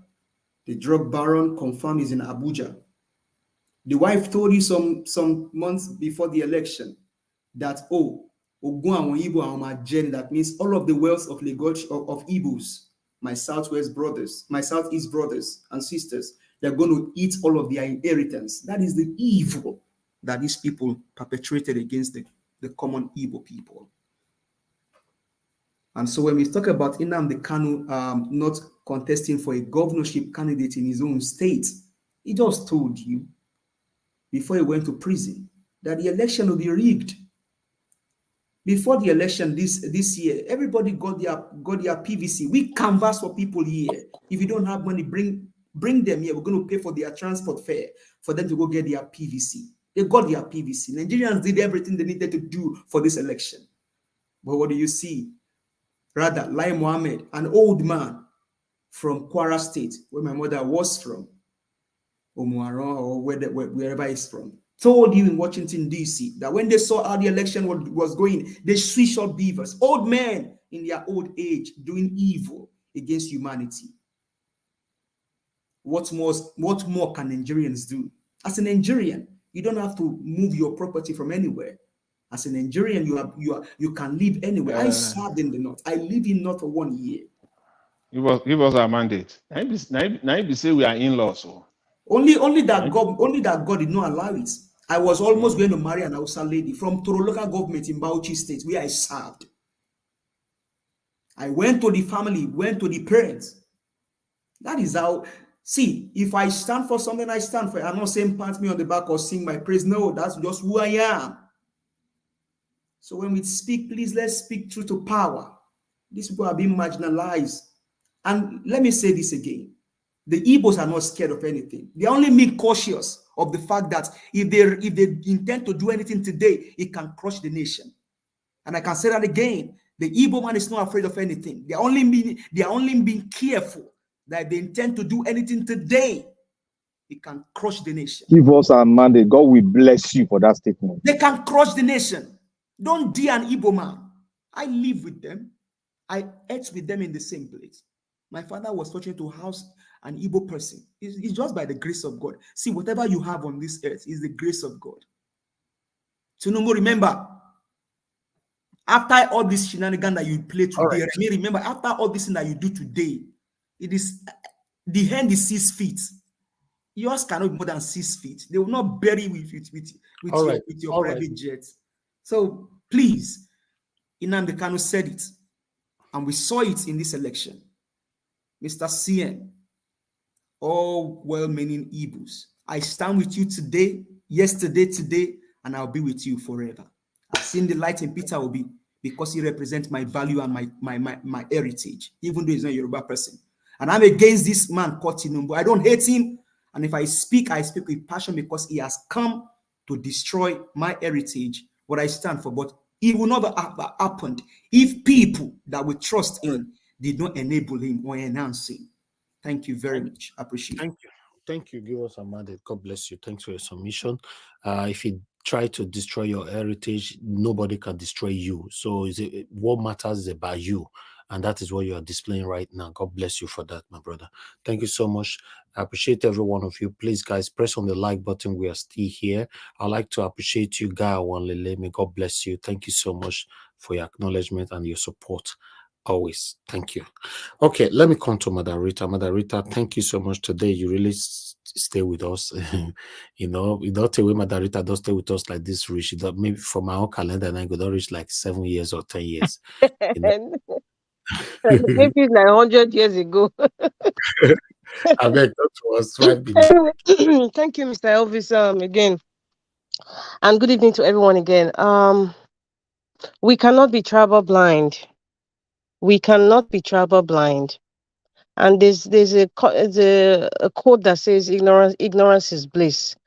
My own quote is ignorance cannot be bliss. Not in this time in our lives, not in the way Nigeria is being governed. You cannot afford to be ignorant. Anybody who is trying to speak like as if you don't know the entity we are talking about, or speak as if maybe there's some sort of rule of law. Thank you, Mr. Jonathan, again.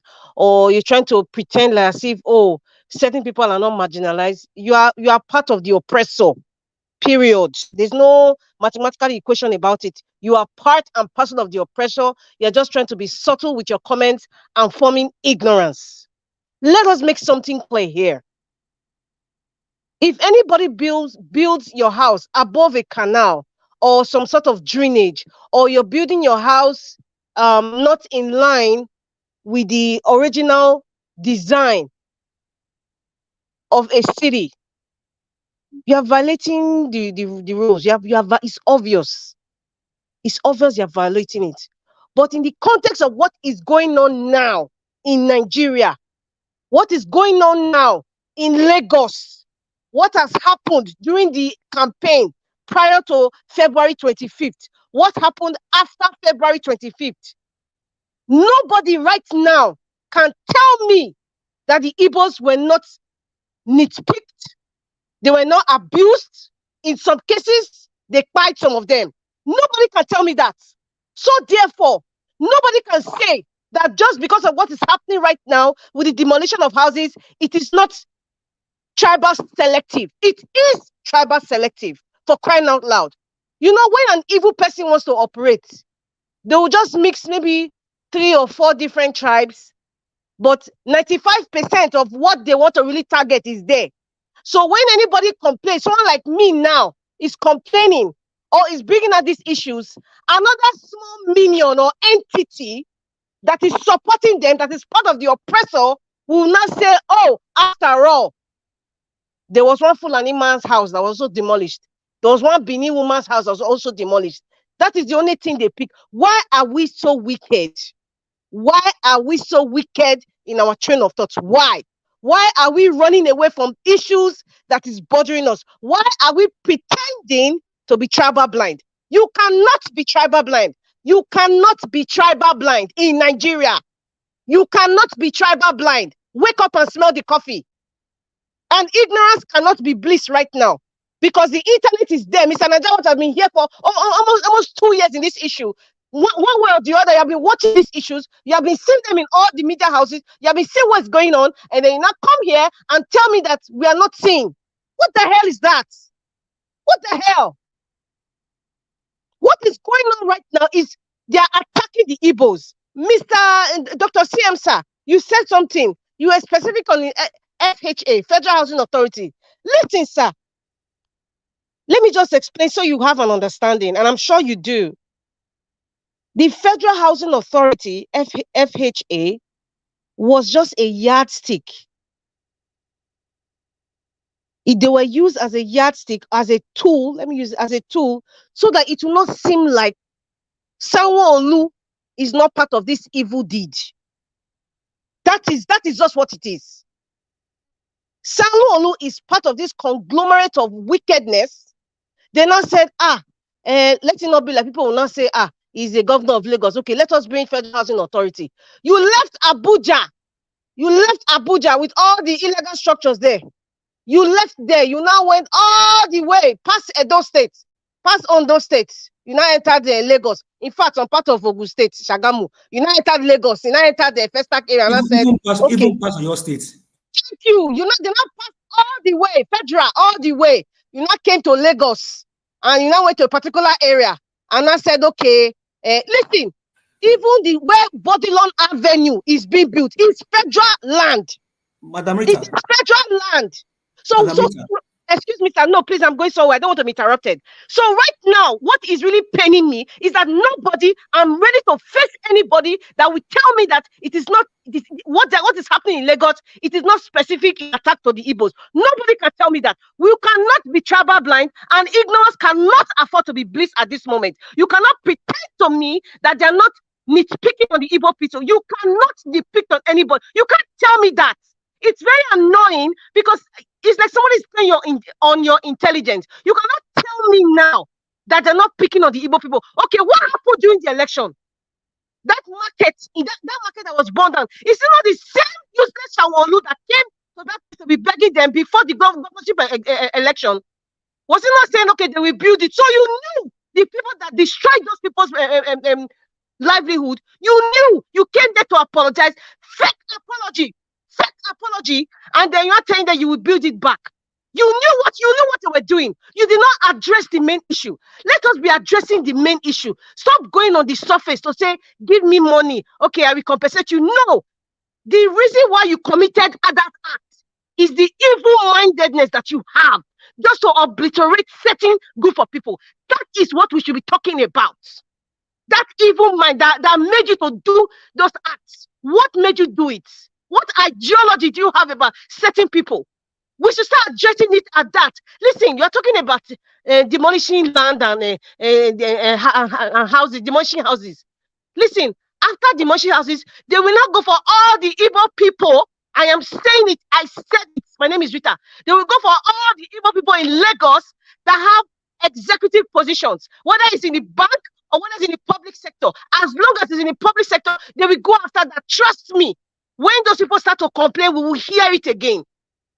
They're not just stopping in demolishing houses. They're not stopping there. They pass Abuja, pass Delta State, pass Edo. Although they pass Ogun or your state, and now they're not wait to Lagos and say it's federal housing. Come on, man. Come on. Dr. CM. That's why I'm telling you, forget about, let's not even go about FHA. It's not about FHA. We know what is going on.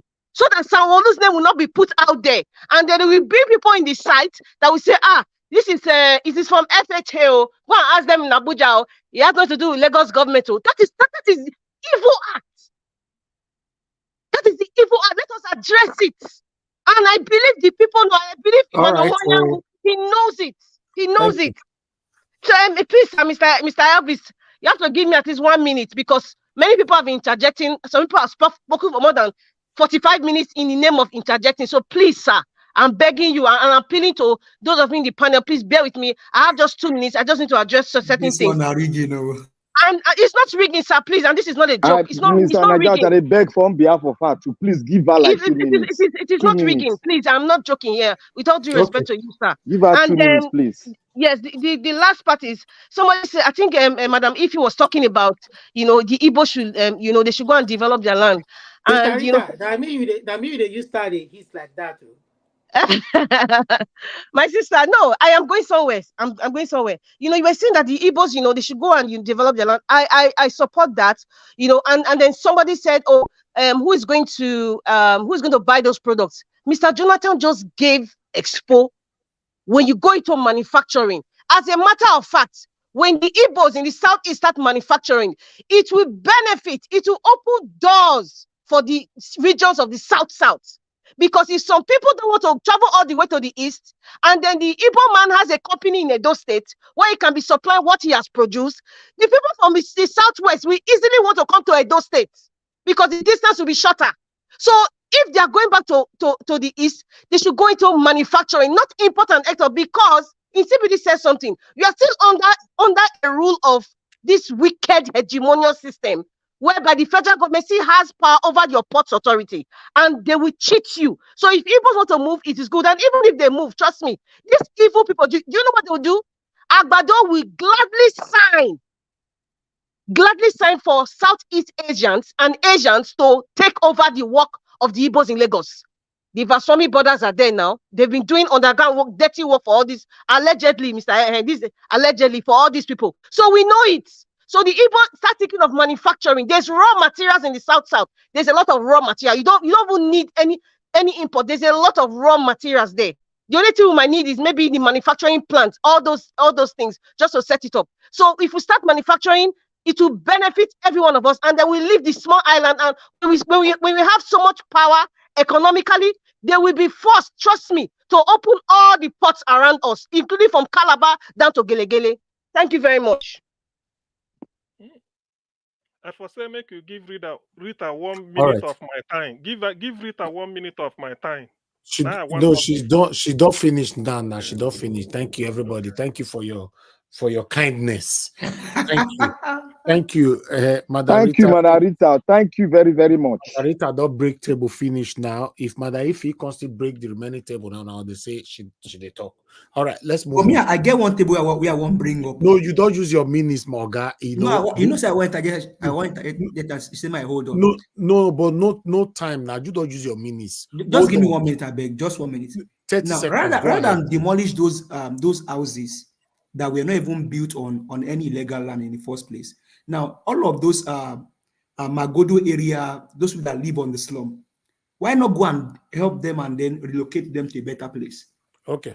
Thank you. Thank you so much. Thank you. Before I come back to the next person, we have Mr. Alex on the phone. Mr. Alex, thanks for calling in. Good evening to you. Talk to us. Thank you, Mr. Nadawash. Yes, I want to greet everybody on the panel. Those on the comment section, thank you so much. Mr. Nadawash, thank you. Thank you. Thank you for the work you're doing.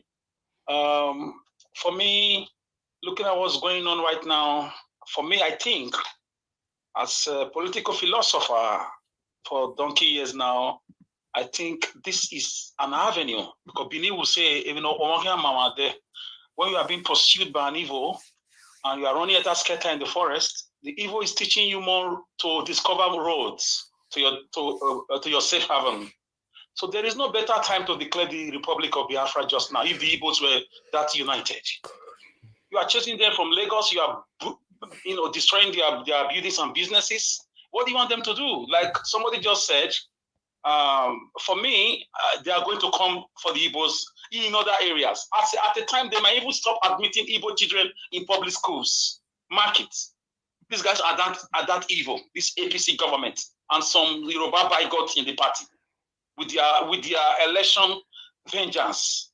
So for me, there is no better time. If I wish the Igbos were really united, I wish we don't have the occulters of this world, we don't have the Opuds of Dima, or we don't have the saboteurs. There is no better time to carry the mic and declare the Republic of Biafra and declare an exodus of the Igbos towards the east. It has happened before, it needs to be done again. History can repeat itself. So for me, you are pushing me out of your house, a house that belongs to everybody, and you want me to go to my great-grandparents' house and it's still there empty. It's time to move. Think about it from that angle. It's time to, and nobody can blame them now if they move, if they hoist their flag, if they sing their own anthem, if they print their money, if they declare their territory. Nobody has anything to say just now because the whole world is watching. Everybody is watching. There's no governor who has condemned it. There's no prominent man who has condemned it. There's no royal father who has condemned it. People are quiet. Do not talk when the Igbo man discover another leader and he declare the Republic of Biafra. Thank you. Thank you, my brother, Mr. Alex. Thank you very much. All right. Let me come back to the panel again. Please, because we are working with time, everybody keep to your time because I'm already working with time now. I don't want to sleep here. I'm sorry. Niger Watch, this is weekend. Just allow for, even if extra 1 hour, 30 minutes, please. This is They weekend. They don't come. Now, true, this topic no be top going to be knocked for 1 hour. Yes, you don't even tell on the American version of the show now. All right. Make una wait. Una know say you don't see why they do this job. American version of the show, you don't tell on do now. Man, I begin clap hand. Man, I begin clap hand first before you land. Make we rig it. We want rig and we want. If you no clap, if you no clap, you no go talk. This time why you clap come with this now. This one I rig you now they do so that's it. Make we begin clap hand first. I never have you talk now you the clap hand. If you want chop inside, make you contribute. If you no clap, Black Panther, you're not clapping, no. I know here Jonathan they cry. Jonathan not clap. Is not clapping. Olumide is not clapping. Olumide is not clapping. Leave them, they not clap. They go bulldoze them come for here. Don't worry. All right. Okay. Namigo moderator now. All right now. No clap. Namigo moderator. When I go see. Yeah, American version of the show. What's that now? Olumide clap hand though. Clap hand.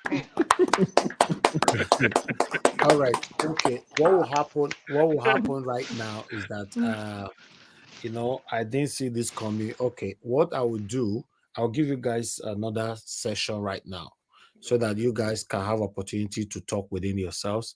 But before I will do that, so that I don't want Madaifi to be oppressed. I want Madaifi to give a submission after this, then I'll end this particular session, then we'll start a new one straight away. That's fine. Madam Ifi, please, if you're there. I thought it was my turn. No, I know we're not doing turn answer. You are part of the people that were clapping hand. So I'm giving you people. I wasn't part of the, but did you hear my hand clapping? give us the mandate to smoke. Leave that smoke. Can we just go around before we now start again? Maybe with the 5 minutes. No, that will not work. I'm just going to leave the platform for every one of you now, but I want because we only have 2 women here. Madam, if you are available to speak right now, please let me know so that you can use your 5 minutes now. If not, I'll just let it round. Yeah, you could have done it when Rita or Okay, Madam, if he's not there, maybe she's willing to follow you guys on the round. So you guys, please let me take a 1 minute break to switch the platform. Thank you very much. And God will bless you now. Please press on the like button. Now, guys, seeing I push me for this one, so no wala. You guys press on the like button, my people. As we're gonna be here, only God know how long we're gonna be here for. But press on the like button, and God bless you now. Thank you. Now go pay me tight, you. Now go pay me tight. Now they talking now. If I offend you, forgive me. Show me love. Go to biza. Kama bara wa lo ninu ife kan akanbi. I don't need to competition with anybody. If I offend you, forgive me. Show me love. I go show you love. Kama bara wa lo ninu ife kan. But I know they do competition with anybody.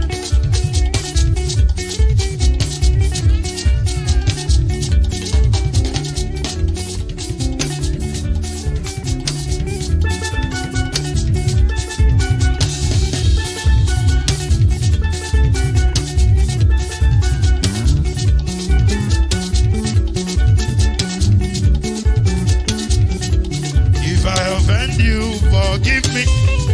Show me love, I go show you love. Kama bara wa lo ninu ife